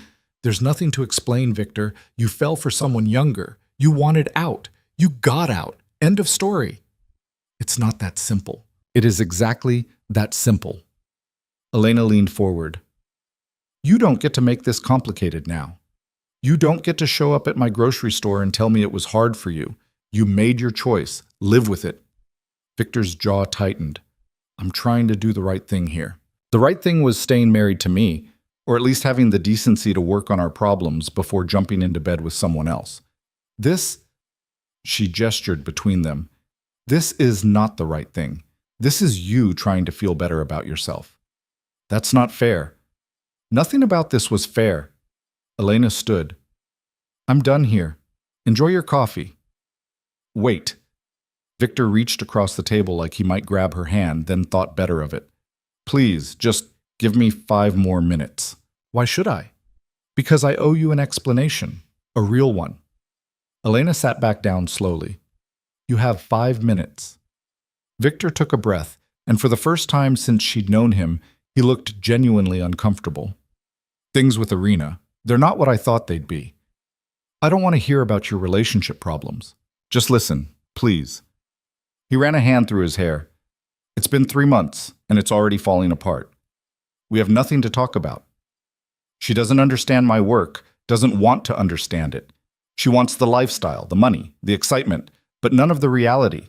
And I keep thinking, don't. Elena's voice went cold. Don't you dare. I keep thinking I made a mistake. The words hung in this air between them like smoke. Elena stared at him, waiting for the rush of vindication, of satisfaction, but all she felt was tired. You did make a mistake, she said quietly, but not the one you think. Victor frowned. What do you mean? Your mistake wasn't leaving me for Irina. Your mistake was thinking you could replace what we had with someone new. You got bored, Victor. You got comfortable. And instead of doing the work to fix what was broken, you decided to start over with someone who didn't know you well enough to call you on your bullshit. She leaned back. But here's the thing. You're still the same person. Same patterns, same problems. And eventually, Irina will know you as well as I did. And you'll be right back where you started. That's not... It is. You know it is. Elena's voice softened slightly. I'm not saying this to be cruel. I'm saying it because it's true. The problem was never me or Irina. The problem is you haven't figured out what you actually want. Victor looked down at his untouched coffee. What if what I want is you? The question should have meant something. 6 weeks ago, it would have meant everything. But sitting here now, looking at the man she'd built a life with, Elena felt nothing except a distant kind of pity. You don't want me, she said. You want the idea of me. The version that existed 7 years ago, before you spent years pushing me away. That person doesn't exist anymore, Victor. I'm not her. And I don't want to be. People can change. Can they? Have you changed at all in the last 3 months? Or did you just swap out one woman for another and assume that would fix everything? He didn't answer. That's what I thought. Elena stood again. I hope it works out with Irina. I really do. But even if it doesn't, we're not going back to what we were. That door is closed. Elena. My 5 minutes are up. She grabbed her purse. Take care of yourself, Victor. She walked out of this coffee shop and didn't look back. Her hands were shaking, her heart racing, but underneath the adrenaline was something else. Clarity. Victor had given her the closure she'd thought she needed, and it turned out she didn't need it at all. She'd already moved on. He was the one still stuck. Her phone buzzed as she reached her car. Adrian. Still on for dinner tonight. I found a place that does Thai fusion, and I'm morally obligated to take you there. Elena smiled. Absolutely. Pick me up at 7? It's a date. Well, a friend date. A date between friends. You know what I mean. She did know what he meant. And maybe that was part of the problem. She was starting to wish it was an actual date. Starting to notice the way Adrian's eyes crinkled when he laughed. The way he listened like every word she said mattered. The way he made her feel seen in a way Victor never had. But she wasn't ready. Not yet. Soon, maybe. But not yet. She drove back to her apartment and called Marcus. Victor showed up at my grocery store, she said when he answered. Jesus, what did he want? To tell me things aren't working out with Irina. That he made a mistake. Marcus was quiet for a moment. What did you say? That he should figure his shit out and leave me alone. Elena unlocked her apartment door. How bad is it with Irina? Bad enough that he's questioning things. She doesn't fit into his world the way she thought she would. Too much reality, not enough romance. He paused. Between you and me, I give it another month before it implodes completely. And then what? He comes crawling back to me? Probably. That's not happening. I know, but he doesn't know that yet. Marcus's voice turned serious. Listen, Elena, I'm telling you this as a friend. Victor's not thinking clearly right now. He's realizing what he lost and he's going to try to get it back. Be prepared for that. I am prepared. I told him we're done. Telling him and convincing him are two different things. Victor's used to getting what he wants. When he decides he wants you back, he's going to push. Hard. Elena thought about Victor's face in the coffee shop, that mix of regret and entitlement. Let him push. I'm not budging. Good. Just be careful. And if he shows up again, call me. I can run interference. Thanks, Marcus. Anytime. She hung up and looked around her apartment. It was small and imperfect and entirely hers. The furniture was secondhand, the view was a brick wall, and the kitchen barely had room for one person. But it was the first space she'd had in 7 years that Victor hadn't touched, hadn't influenced, hadn't controlled. She wasn't giving that up for anything. That night, Adrian took her to the Thai fusion restaurant, a tiny place in Chinatown with mismatched chairs and the best tom yum she'd ever tasted. They sat at a corner table sharing dishes and arguing about whether pineapple belonged on pizza. It's a crime against nature, Adrian said firmly. It's delicious, and you're wrong. I will die on this hill. That's a stupid hill to die on. All the best hills are stupid. He grinned. That's what makes them worth dying for. Elena laughed, really laughed, the kind that made her stomach hurt, and realized she couldn't remember the last time she'd felt this light, this present, this alive. Can I tell you something? She asked. Always. I saw Victor today at the grocery store.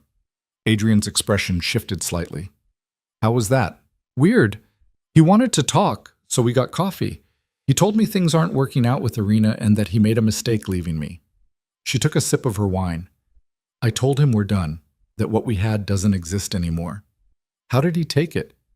Not well, but I don't really care how he took it. Elena met Adrian's eyes. I meant what I said. I'm done with that part of my life. Good. The thing is, she hesitated, trying to find the right words. I think I'm starting to be okay. Actually okay, not just pretending, and a lot of that is because of you. Adrian looked uncomfortable. Elena, I'm not saying this to put pressure on you. I'm just saying thank you for being exactly who you are, for not trying to fix me or save me or turn me into someone else, for just showing up. You're welcome. His voice was soft. But you did the hard part. I just bought you coffee and dragged you to batting cages. You did more than that, and you know it. They held each other's gaze for a moment too long, and Elena felt something shift between them, a possibility, fragile and new. But before either of them could name it, Adrian's phone rang. Sorry, I should... He glanced at the screen and grimaced. It's my mom. She only calls when something's wrong. Give me 1 second? Of course. He stepped outside to take the call, and Elena sat alone with her wine, watching the restaurant move around her. Couples on dates, families with small children, groups of friends laughing too loud. Normal people living normal lives. She wanted that. Wanted normal. Wanted boring. Wanted a relationship that didn't involve lawyers and settlements and empire building. Wanted someone who came home at reasonable hours and argued about pineapple on pizza instead of which territory to expand into next. She wanted Adrian. The realization settled over her like snow, quiet, inevitable, transforming everything it touched. Adrian came back looking stressed. I have to go. My dad's in the hospital. Nothing serious. They think it's just his blood pressure, but my mom's freaking out and... Go, of course. Is there anything I can do? No, I'm sorry. This was supposed to be a nice dinner. It was a nice dinner. Go take care of your family. Elena stood, kissed his cheek without thinking. Let me know how he is? I will. Adrian squeezed her hand, then rushed out. Elena paid the bill and walked home alone, her mind full of Adrian's worried face and the feel of his hand in hers. She wanted to help, wanted to be there for him the way he'd been there for her. But they weren't, together? Dating? She didn't even know what they were. Friends, she reminded herself. Your friends. But friends didn't make her heart race when they smiled. Friends didn't make her imagine what it would be like to kiss them. Friends didn't make her want to delete her entire past and start over with a clean slate. Her phone rang. Victor. She stared at the screen for a long moment, then declined the call. He called again immediately. She declined again. On the third attempt, she answered, "Stop calling me. We need to talk." Victor's voice was tight. Face to face, not in some coffee shop, but really talk. "We already talked. I said everything I needed to say." "I didn't. Please, Elena, give me one more chance to explain." "No." "I'm coming over." "Don't you dare. I don't want you at my apartment." "Then meet me somewhere, anywhere. Just give me an hour." Elena closed her eyes. Every rational part of her brain was screaming to hang up, block his number, pretend this conversation never happened. But there was a small masochistic part that wanted to hear what he had to say, wanted to see him beg. "1 hour?" she said. "And then you leave me alone." "Thank you. There's a bar on 5th and Madison, the one with—" "I know the one. I'll be there in 30 minutes. She hung up before he could say anything else. The bar was upscale and dimly lit, the kind of place Victor used to take clients when he wanted to impress them. Elena arrived early and ordered a whiskey, neat. Dutch courage, her mother used to call it. Though Elena didn't feel courageous. She felt reckless and stupid and slightly unhinged. Victor showed up exactly on time. He slid into the booth across from her, ordered his usual scotch, and studied her face like he was seeing her for the first time. "You really do look different," he said. "You said that already." "I mean it. There's something, I don't know, you seem stronger." "I am stronger. Divorce will do that to you." He flinched. "I deserve that." "You deserve a lot worse than that." Elena took a sip of her whiskey. "You have 1 hour. Talk." Victor took a breath. "I was wrong. About everything. About Irina. About what I wanted. About thinking I could just replace what we had." He leaned forward. "The truth is, I've been miserable since we split. Nothing feels right. She's nice, but she's not you. She doesn't understand me, doesn't challenge me, doesn't make me think about things differently. That's what you wanted. Someone easy. Someone who didn't ask questions. I thought that's what I wanted. I was wrong." His eyes were intense, pleading. "I miss you, Elena. I miss us. The way we used to be before everything got complicated. We can't go back to that. Those people don't exist anymore. Then we start fresh, build something new." Elena stared at him. "You're serious? You actually think we can just, what? Pretend the last few months didn't happen? That you didn't cheat on me, divorce me, and pay me to disappear? I don't want to pretend anything. I want to acknowledge that I made the biggest mistake of my life and try to fix it." "Some things can't be fixed, Victor."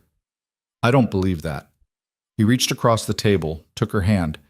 She didn't pull away, though part of her wanted to. "We built an empire together. We can build a marriage again." "I didn't want an empire. I wanted a partner." "You'll have one, I swear. Things will be different this time." "How? How will they be different? You'll still be you, controlling, secretive, married to your work. And I'll still be me, trying to carve out space in your world, losing myself in the process. Same pattern, different day." "I'll change." "People don't change, Victor. Not fundamentally. They just become more of what they already are." Elena pulled her hand back. "You'll promise me the world for a few months, and then we'll slip back into old habits. You'll start keeping things from me again. I'll start disappearing again, and we'll end up right back here." "You don't know that." "I do know that, because I know you. I know your patterns. I know how you operate." She finished her whiskey. "And I know that the minute things get comfortable again, you'll get bored. You'll find another Irina, and we'll do this whole dance again. That's not fair. Life's not fair, you taught me that." Elena stood. "I'm done here." "Elena, wait." "No." Her voice was firm. "I gave you your hour. I listened, and my answer is no. We're not getting back together. We're not starting fresh. We're not anything except two people who used to be married and aren't anymore." "I love you." The words stopped her. She turned back, looked at Victor, really looked at him. He looked desperate, lost, nothing like the man who'd coldly announced he wanted a divorce just a few months ago. "No, you don't," she said quietly. "You love the idea of me, the version you remember from 7 years ago. But that person is gone, Victor. I'm not her anymore, and honestly, I don't want to be. Then who are you now? I'm figuring that out, but I know one thing for certain. I'm not yours anymore. She walked out of the bar and into the night air, her hands shaking, her eyes burning with tears she refused to shed. Behind her, she heard Victor call her name, but she didn't turn around, didn't stop, just kept walking until she reached her car and locked herself inside. Then finally, she let herself cry. Not for Victor or the marriage or even for what they'd lost, but for herself. For the girl who'd believed in love enough to sacrifice everything. For the woman who'd woken up one day and realized she'd disappeared. And for the person she was becoming, stronger, messier, more herself than she'd been in years. Her phone buzzed. A text from Adrian. "Dad's okay. Just high blood pressure like they thought. Thanks for asking. How was your night?" Elena wiped her eyes and typed back. Complicated. "Can we get coffee tomorrow? I need to tell you something." "Of course. Everything okay?" "Getting there. See you in the morning." She drove home in silence, her mind replaying the conversation with Victor. He'd said all the right things, admitted his mistakes, promised change, declared his love.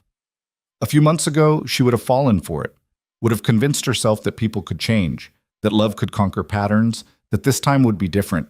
But she knew better now, had learned the hard way that love without respect was just pretty words, that promises without action were meaningless, that she deserved more than someone who only valued her after they'd lost her.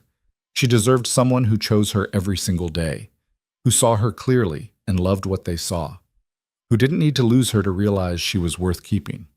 Someone like Adrian. The thought terrified her. She'd just escaped one relationship. Jumping into another seemed reckless at best, catastrophic at worst. But this didn't feel like jumping. It felt like falling. Slowly, carefully, into something that might actually be real. Back in her apartment, Elena changed into pajamas and made tea. She sat by the window, watching the city lights, and thought about the different versions of herself she'd been. The girl who'd met Victor at 27, the wife who'd slowly disappeared, the woman who'd signed divorce papers with shaking hands, and now this, whoever she was becoming. She liked this version better. She was messier, angrier, more uncertain about everything. But she was also more honest, more herself, more willing to take up space instead of shrinking to fit someone else's expectations. Her phone rang again. Victor. She sent it to voicemail. He called 3 more times before she finally blocked his number. Tomorrow, she'd tell Adrian everything about Victor showing up, about the bar, about the offer to start over. She'd tell him the truth, that she'd said no, that she was done with that chapter of her life, that she was ready to move forward. And maybe, if she was brave enough, she'd tell him the other truth too, the one that scared her more than anything else, that she was falling for him, that she wanted to see where this could go, that she was terrified and hopeful and ready all at the same time. But that was tomorrow's problem. Tonight, she just sat by the window drinking tea, being exactly who she was in this moment, a woman who'd walked away from everything familiar and was slowly, painfully, beautifully figuring out who she wanted to be instead. And for the first time in 7 years, that felt like enough. The morning came with rain, the kind that started soft and turned relentless, drumming against Elena's window like it had something to prove. She woke early, her mind already racing through what she needed to say to Adrian. The truth. All of it. About Victor showing up, about the conversation at the bar, about the realization that had hit her somewhere between blocking Victor's number and falling asleep. She was ready to move forward. Actually ready, not just saying the words. The cafe was nearly empty when she arrived, just a handful of people seeking shelter from the weather.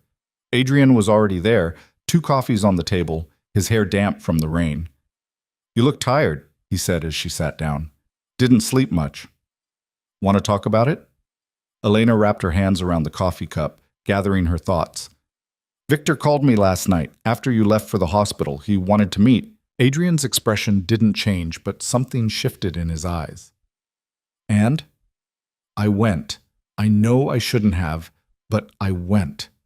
She took a breath. "He told me he made a mistake, that things aren't working with Irina, that he wants me back." "What did you say?" "I said no." The words came out firm, certain. "I told him we're done, that I'm not interested in going backward." Adrian studied her face. "How did he take it?" Badly. He kept calling after I left. I ended up blocking his number. Elena met his eyes. I need you to understand something. I'm not going back to him. Not now, not ever. That part of my life is over. Okay. That's it? Just okay? What do you want me to say? Adrian leaned back in his chair. That I'm relieved? I am. That I was worried you might say yes. I was. But ultimately it's your choice, Elena. I'm not going to tell you what to do. I know. But I need you to know why I said no. It wasn't just about Victor being wrong for me. It was about... She hesitated, then pushed forward. It was about realizing what I actually want. Who I want. Adrian went very still. Lena, Let me finish, please. She set down her coffee. These past few weeks with you they've been the best part of this whole nightmare. You showed up when you didn't have to. You listened when I needed to talk. You made me laugh when I forgot how. And somewhere in all of that, I started falling for you. You're going through a divorce, Adrian said carefully. Emotions are complicated right now. You might be confusing gratitude with, don't. Her voice was gentle but firm. Don't tell me what I'm feeling. I know the difference between gratitude and this. I've had both, and they don't feel the same. What if you're wrong? What if you wake up in 6 months and realize you just needed a friend, not whatever this is? Then I'll deal with it in 6 months. But right now, I know what I feel. And I'm tired of being afraid to say it. She reached across the table, took his hand. I like you, Adrian. Really like you. And if you feel the same way, I want to see where this goes. Adrian looked down at their joined hands. I'm terrified of screwing this up. Me too. You just got divorced. The ink's barely dry on the papers. I know. This could be a disaster. It could be. Elena smiled slightly. Or it could be exactly what we both need. Adrian was quiet for a long moment. Then he squeezed her hand and said, I've liked you since the first day in this cafe. When you sat down with your book and looked like you were trying to disappear into it, I thought you were beautiful and sad and completely out of my league. I'm not out of your league. You kind of are. But I'm choosing to ignore that. He smiled, that genuine smile she'd come to count on. This is probably a terrible idea. Probably. We should take it slow. We should. No pressure, no expectations, just see what happens. Exactly. They sat there holding hands across the table, the rain pattering against the windows, and Elena felt something settle in her chest. Not certainty. She'd learned that certainty was an illusion, but possibility. The kind that came from choosing something for yourself instead of letting yourself be chosen. Adrian's phone buzzed. He glanced at it and grimaced. I have a client meeting in an hour. Can we continue this conversation later? Definitely. Dinner? My place? I make a pretty decent pasta. I'd like that. He stood, then hesitated. Elena? For what it's worth, I think you're brave. Braver than you give yourself credit for. I don't feel brave. The brave ones never do. He leaned down, kissed her forehead softly. See you tonight. 7? 7. She watched him leave, then sat alone with her coffee, feeling lighter than she had in months, maybe years. The future was uncertain and probably messy and definitely complicated, but for the first time it felt like hers. Her phone buzzed. A text from Marcus.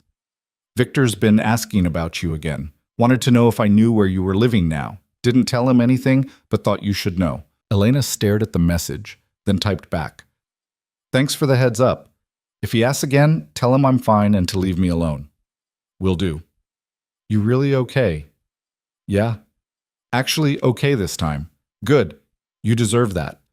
She finished her coffee and left the cafe, walking through the rain without an umbrella. The water soaked through her jacket, plastered her hair to her face, and she didn't care. She felt alive in a way she'd forgotten was possible. Messy and uncertain and completely, utterly herself. The day passed in a blur of small tasks. She went to the bank, signed papers to move most of the settlement money into investments Patricia had recommended. She looked at apartments, real ones, with actual bedrooms and kitchens that weren't afterthoughts. She even stopped by a marina and picked up brochures about sailing lessons. By the time evening came, she was nervous in the best possible way. Adrian's apartment was in an old building in the Arts District, third-floor walk-up, with hardwood floors and walls covered in photographs. His photographs, Elena realized, not the ones hanging in galleries, but personal ones, moments he'd captured just for himself. "Sorry about the mess," Adrian said, moving a stack of photography magazines off the couch. "I wasn't expecting company until about 3 hours ago." "It's perfect." And it was, lived in and real, and nothing like the sterile perfection of the penthouse she'd shared with Victor. They cooked together, or rather Adrian cooked while Elena chopped vegetables and tried not to get in the way. They drank wine, cheap and too sweet, and talked about everything except the conversation from that morning. Music played softly from a speaker, something jazzy and complicated that Adrian said he couldn't work without. "Can I ask you something?" Elena said as they settled at his small dining table with plates of pasta. "Always." "Why photography? What made you choose it?" Adrian twirled pasta on his fork, considering. "Honestly, I like capturing moments that would otherwise disappear. Most of life just happens and then it's gone. Photography lets me hold on to pieces of it. The good parts, the ugly parts, all of it. Like evidence that it existed." "Exactly like that." He took a bite, chewed thoughtfully. "What about you? What did you want to be before everything?" "I wanted to be a lawyer, specifically a prosecutor." Elena smiled at the memory. "I wanted to put bad people away, make the world safer. Very idealistic." "What happened?" "I met Victor. Fell in love with someone who operated on the other side of the law. Convinced myself I could change him, or that love was more important than my principles. Or, I don't know. I was 27 and stupid." "You weren't stupid. You were hopeful. There's a difference." "Is there?" Elena set down her fork. "I gave up everything I wanted to be part of his world. And for what? So he could trade me in when he got bored? You got something out of it too," Adrian said gently. "Maybe not what you thought you were getting, but something. Experience. Perspective. The knowledge of what you don't want. That's an expensive lesson. All the important ones are." They finished dinner and moved to the couch with more wine. Elena curled into the corner, her feet tucked under her, and felt more at ease than she had in any of the expensive restaurants Victor used to take her to. "Can I show you something?" Adrian asked. "Sure." He disappeared into what must have been his bedroom and came back with a photo album, actual physical prints, not digital files. He sat beside her close enough that their shoulders touched and opened it. "These are from my engagement, the good parts, before everything fell apart." Elena looked at the pictures. Adrian and a pretty blonde woman, Katie, presumably, laughing at a beach, sharing ice cream, dancing at what looked like a wedding. They looked happy, young and hopeful, and convinced their future was certain. "Why are you showing me this?" Elena asked. "Because I want you to understand something. That relationship ended badly. She said things that hurt. I said things that hurt. We made each other miserable for the last year we were together, but that doesn't erase the fact that we were happy once, that we loved each other, even if it didn't last." He turned to a photo of them at sunset, Katie's head on his shoulder, both of them smiling. "The point is, just because something ends doesn't mean it was a mistake. You and Victor, maybe that was exactly what you needed at 27. Maybe you needed to build an empire and learn what you were capable of and discover your own strength. Maybe he needed you to help him become the person he is now, even if that person is kind of an asshole." Elena laughed despite herself. "The ending doesn't negate the beginning," Adrian continued. "It just means you've grown past each other, and that's okay. It's sad, but it's okay." She looked at him, really looked at him, at the kindness in his eyes, the understanding, the complete lack of judgment. "How are you this wise about relationships when yours didn't work out either?" "Failed relationships teach you more than successful ones. Success is easy to understand. Failure makes you dig deep." Elena set the album aside and shifted closer. "Thank you. For this. For understanding that it's complicated. Everything worth having is complicated." They sat in comfortable silence for a while, the rain still falling outside, the music still playing softly. Then Elena said, "I'm scared." "Of what?" "Of this. Of you. Of the fact that I'm sitting here feeling things I swore I wouldn't feel again for a very long time." She met his eyes. "I'm scared I'm going to mess this up, or that you'll realize I'm too broken to be worth the effort. You're not broken. You're healing. There's a difference. Adrian reached up, tucked a strand of hair behind her ear. And for what it's worth, I'm scared too. Scared you'll wake up one day and realize you can do better, that this is just a rebound, that I'm the safe choice after the exciting one. You're not a rebound. How do you know? Because rebounds don't make you want to be better. They make you want to hide. And you... She put her hand over his, where it still rested near her face. You make me want to try. To be honest, to actually show up as myself instead of whoever I think you want me to be. Adrian leaned forward slowly, giving her time to pull away. She didn't. Their lips met softly, tentatively, a question more than a statement. Elena felt her heart kick against her ribs, felt years of careful control start to crack open. When they broke apart, Adrian rested his forehead against hers. We're really doing this? I think we are. No going back to just friends? I don't think we were ever just friends. He smiled. Yeah, me neither. They kissed again, longer this time, and Elena felt something shift inside her. Not breaking, but opening, like a door that had been locked for years finally giving way. This was different from what she'd had with Victor. Gentler, more equal, built on honesty instead of intensity. It was terrifying and perfect and completely unpredictable. They stayed on the couch until midnight, talking and kissing and slowly figuring out how this worked. How to be two people who'd both been hurt trying to build something new. There were no guarantees, no promises of forever. Just two people choosing each other in this moment and seeing where it led. When Elena finally left, Adrian walked her to her car in the rain, kissed her goodnight like he was afraid she might disappear, and made her promise to text when she got home. I will, she said. Elena? Yeah? Us, it's going to be good. I can feel it. How can you be sure? I can't, but I'm choosing to believe it anyway. She drove home with that thought warming her from the inside out. Choosing to believe. That was the difference, wasn't it? With Victor, she'd believed because she was afraid not to. With Adrian, she believed because she wanted to. The next few weeks unfolded slowly, carefully. Elena and Adrian fell into a rhythm. Mornings at the cafe, occasional dinners, long walks through the city where they talked about everything and nothing. They took it slow, mindful of the fact that Elena was still healing, that rushing would only create cracks. But slow didn't mean stagnant. Elena enrolled in sailing lessons at the marina, remembering how to trim sails and read the wind. She found a new apartment, bigger than the studio, with windows that actually let in light. She started thinking about what she wanted to do with her life now that Victor's empire was no longer her concern. And through it all, Adrian was there. Not overwhelming, not demanding, just present. He photographed her learning to sail, captured her mid-laugh at dinner, created a visual record of her becoming someone new. You're obsessed, she teased one afternoon as he aimed his camera at her for the 100th time. You're a good subject. You don't pose. You just exist. That's rare. I'm not doing anything interesting. You're living. That's the most interesting thing there is. 3 months after their first kiss, Elena got a call from Marcus. You sitting down? He asked. Should I be? Victor and Irina broke up. Messy, public, lots of yelling in expensive restaurants. It's all over the underground gossip mill. Elena waited for the satisfaction, the vindication. It didn't come. Just a distant kind of pity. How's he doing? Not great. Drinking too much, making bad decisions. He's been asking about you again. Tell him I'm happy. Tell him I've moved on. Tell him... She paused, looking around her new apartment with its secondhand furniture and photographs Adrian had given her.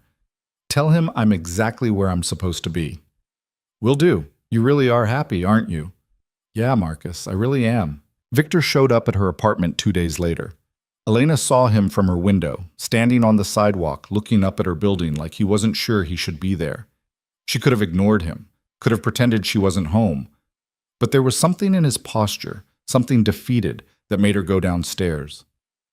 Victor. He turned. He looked terrible, exhausted, older, like the last few months had aged him years.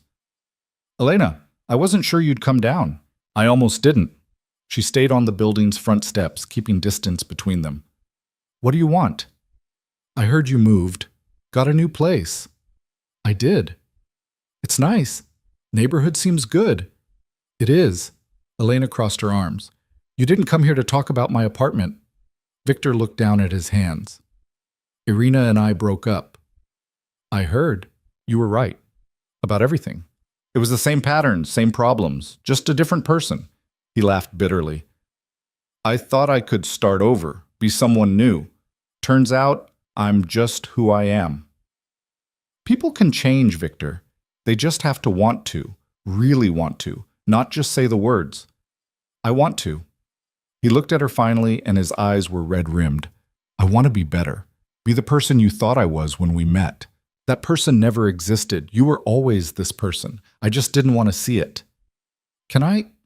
He stepped closer. Elena stepped back. Can I ask you something? What? Are you seeing someone? She could lie. Make this easier for both of them, but she'd promised herself honesty, even when it hurt. Yes. Something crumpled in Victor's expression. Is it serious? It could be. I don't know yet. But I'm happy, Victor. Happier than I was with you, even in the good times.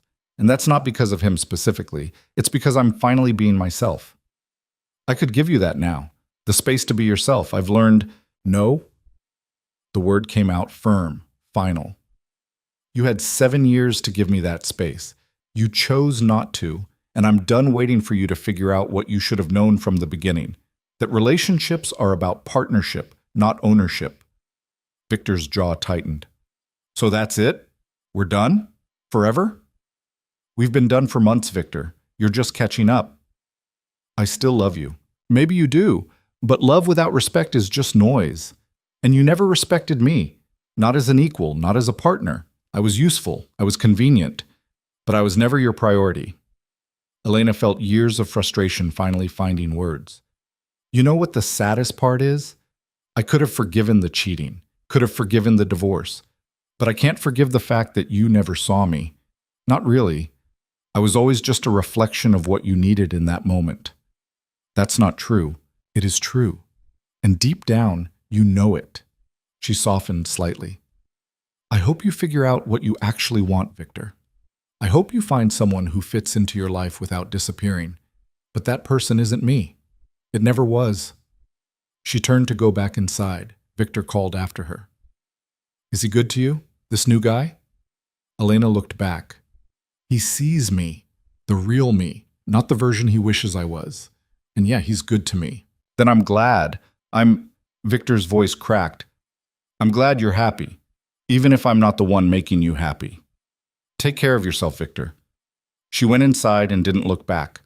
Up in her apartment, she watched from the window as Victor stood on the sidewalk for a long time before finally getting into his car and driving away. She waited for the sadness, the regret, the what-ifs, but all she felt was relief. That chapter was closed, really, truly closed. Her phone rang. Adrian. Hey, she answered. You have impeccable timing. Good timing or bad timing? Good. Definitely good. She moved away from the window. What are you doing tonight? Whatever you want to do. I'm flexible. Come over. I'll cook. We can just exist together. That sounds perfect. They hung up and Elena started preparing dinner, humming along to music she'd put on. Her apartment was small and imperfect and absolutely nothing like the penthouse. But it was hers. The furniture was hers. The choices were hers. The life being built here was entirely, completely hers. Adrian showed up an hour later with wine and flowers. Daisies, simple and unpretentious, so different from the elaborate arrangements Victor used to send. They ate pasta at her tiny table, their knees bumping underneath, and talked about Adrian's latest photography project. I'm thinking about doing a series on transformation, he said. People who've reinvented themselves, started over, became who they were always meant to be.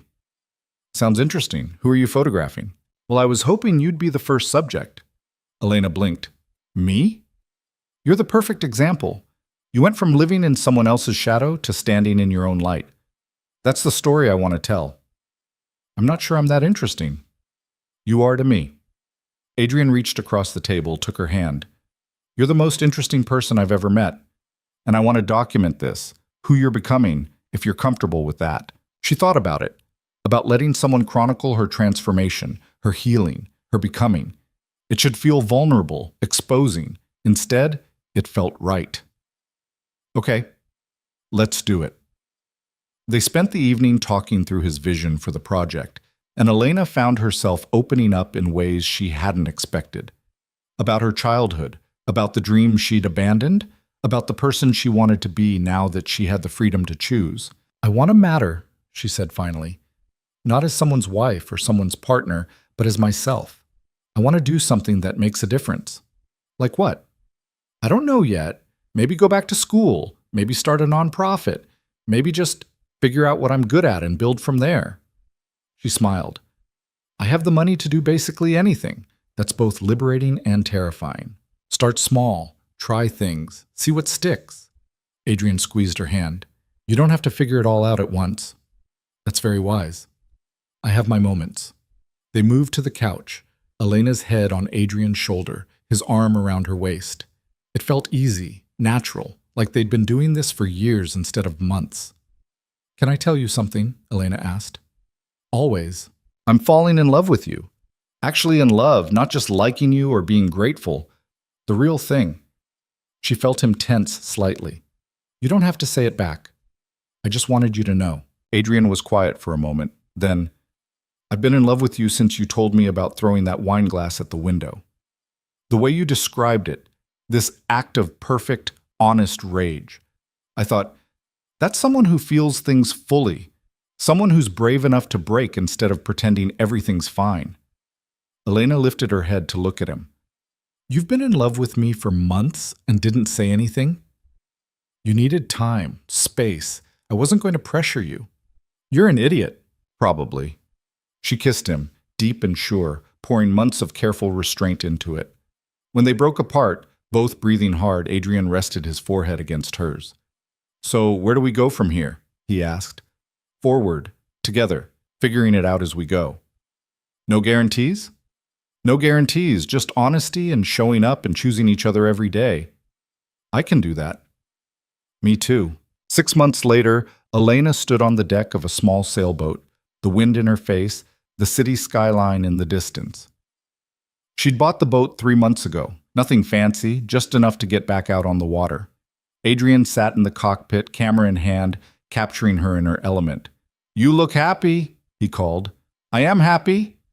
And she meant it, the kind of happiness that came from knowing yourself, choosing yourself, building a life that felt authentic instead of aspirational. She'd started volunteering at a legal aid clinic, helping people who couldn't afford lawyers navigate the system. It wasn't prosecuting criminals, but it was making a difference. She was using her knowledge of how Victor's world worked to help people escape situations like the one she'd been in, helping them understand their rights, their options, their worth. It felt right.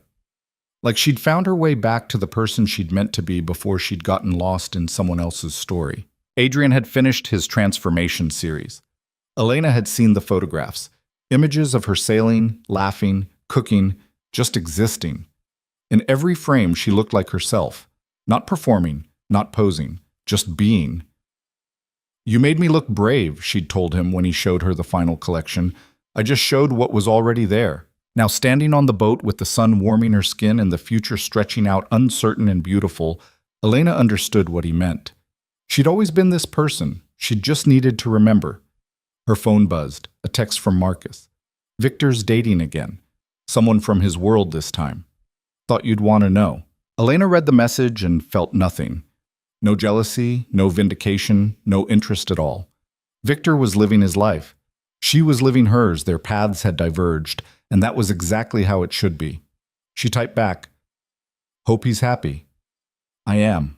She put the phone away and looked at Adrian, who was adjusting his camera settings, completely absorbed in his work. This was what partnership looked like. Two whole people choosing to build something together, not two broken pieces trying to complete each other. "You ready to head back?" Adrian asked. "Not yet. Let's stay out a little longer." They stayed until the sun started to set, painting the sky in shades of orange and pink. As Elena guided the boat back to the marina, she thought about the girl who'd met Victor at 27. The woman who'd signed divorce papers with shaking hands.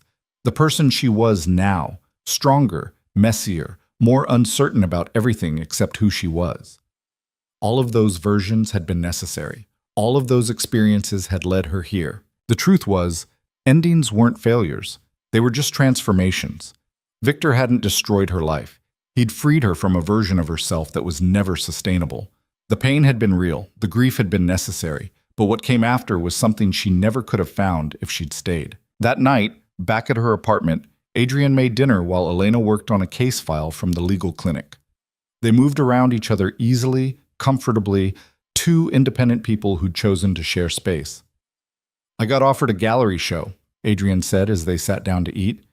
"In New York, 3 months from now." "That's amazing," Elena's face lit up. "Are you going to take it?" "I want to, but it would mean being gone for a few weeks. Setting up, doing the opening, networking. And I know things are good with us right now, and I don't want to, Adrian." She cut him off gently. "Take the show. I'll still be here when you get back. We both have lives outside of this relationship. That's what makes it work." He smiled, relieved. "You're sure?" "I'm sure. Plus, it gives me an excuse to visit New York. I haven't been in years." "You'd come?" "Of course I'd come. I want to see your work in a real gallery. See you in your element." They talked about the show, about logistics and timelines and possibilities. And Elena realized this was what she'd been missing with Victor, the ability to celebrate each other's successes without feeling threatened, to support without smothering, to love without losing yourself. Later, lying in bed with Adrian asleep beside her, Elena stared at the ceiling and thought about the future.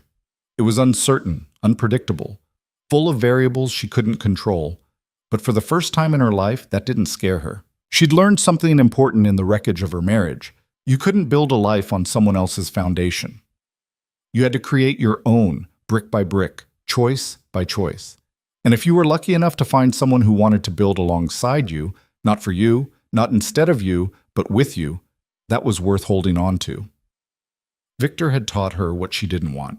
Adrian was helping her discover what she did. But most importantly, she'd taught herself that she didn't need anyone to be complete. She was enough on her own. Everything else was just addition, not completion. 3 months later, Elena stood in a New York gallery surrounded by Adrian's photographs. The Transformation series was the centerpiece, images of her and a dozen other people who'd rebuilt their lives from scratch. Survivors, all of them. People who'd taken their broken pieces and made something new. Adrian found her standing in front of a photograph of herself at the helm of her sailboat, windblown and laughing. "What do you think?" he asked. "I think you see me better than I see myself. I just pay attention." That's the same thing. They stood together, watching people move through the gallery, discussing the work. Someone asked to buy the sailboat photograph. Elena felt a strange mix of pride and vulnerability, her transformation on display for strangers to interpret. "You okay with people buying these?" Adrian asked quietly. "I can pull them if you're not comfortable." "No, let them buy them. Maybe it'll remind someone that endings aren't permanent, that you can start over even when it feels impossible." "Is that what you'd want people to take from this?" Elena thought about it. "I'd want them to know that you don't have to stay broken, that healing isn't linear or pretty or easy, but it's worth it, and that sometimes the best thing that can happen to you is having everything fall apart, because it forces you to figure out who you are when no one's watching." Adrian smiled. "That's beautiful." "You made it beautiful. You showed the truth of it." The show was a success. Critics praised Adrian's work, collectors bought pieces, and Elena found herself telling her story to strangers who saw themselves in her journey. It was exhausting and exhilarating and proof that vulnerability could be powerful when it was honest. On their last night in New York, Adrian took her to a rooftop bar overlooking the city. They watched the lights blink on as darkness fell, and Elena felt a contentment so deep it scared her. "What are you thinking?" Adrian asked. "That I'm happy, really, genuinely happy. And that scares me because I keep waiting for something to go wrong." "Nothing's going to go wrong." "You can't promise that." "You're right, I can't." He turned to face her. "But I can promise I'll be here when things do go wrong. I'll show up, even when it's hard, especially when it's hard. That's the promise I can make." Elena felt tears prick her eyes. "That's all I need?" "Yeah." "Yeah." They kissed as the city hummed around them, two people who'd found each other in the aftermath of separate disasters. It wasn't a fairy tale. There was no happily ever after, just a choice to keep choosing each other every day. And that was enough. Back home, Elena's life continued to take shape. She enrolled in night classes, working toward a degree in social work. She expanded her volunteer work at the legal clinic. She sailed every weekend, sometimes with Adrian, sometimes alone. She built friendships that had nothing to do with Victor's world. She became someone she recognized, someone she liked. A year after the divorce, Elena got a message from Victor's lawyer. The final paperwork had been processed. Everything was officially, legally settled. Their marriage was a closed file in some courthouse basement, reduced to documents and signatures. She didn't feel sad, didn't feel angry, just felt like a chapter had finally, completely ended. That night, she and Adrian had dinner at their cafe, the one where they'd met, where everything had started. It had become tradition, eating there once a week, a reminder of where they'd begun. "You seem quiet," Adrian observed. "Just thinking. The divorce is officially final. All the paperwork's done." "How do you feel?" "Free," Elena smiled. "Like I can finally stop looking backward and just exist in the present." "That sounds healthy." "It feels healthy." She reached across the table, took his hand. "Thank you for being patient while I figured this out." "You don't have to thank me for that." "I do, though. You could have walked away 100 times. Most people would have, but you stayed. Because you were worth staying for. Even when I was a mess? Especially when you were a mess. Messy people are honest people, and I'll take honest over perfect any day." They finished dinner and walked through the city, hand in hand, talking about everything and nothing. The future stretched ahead, uncertain and full of possibility. There would be challenges, fights, moments of doubt. But there would also be mornings in cafes and photographs and sailing and choosing each other when it would be easier to walk away. That was what love looked like in the real world. Not perfect, not easy, but real. Elena had spent 7 years trying to be someone she wasn't, trying to fit into a life that was never meant for her. And when it fell apart, she thought it was the end of everything. But it had been the beginning of figuring out who she was when she wasn't performing, when she wasn't trying to earn love by disappearing, when she finally gave herself permission to take up space. Victor had given her an empire. Adrian gave her space to exist, and in that space, she'd found herself. Looking back, she could see how every moment had been necessary. The pain, the betrayal, the anger, the grief. All of it had carved away the parts that weren't really her, leaving behind something truer, something stronger. She wasn't the girl who'd met Victor at 27, believing love could conquer anything. She wasn't the wife who'd slowly disappeared trying to hold together something already broken. She was something new, a woman who knew her worth, who chose herself first, who understood that endings could be beginnings if you were brave enough to let them. And standing in the city she'd once shared with Victor, now building a completely different life in those same streets, Elena understood something fundamental. You couldn't lose yourself if you knew who you were to begin with.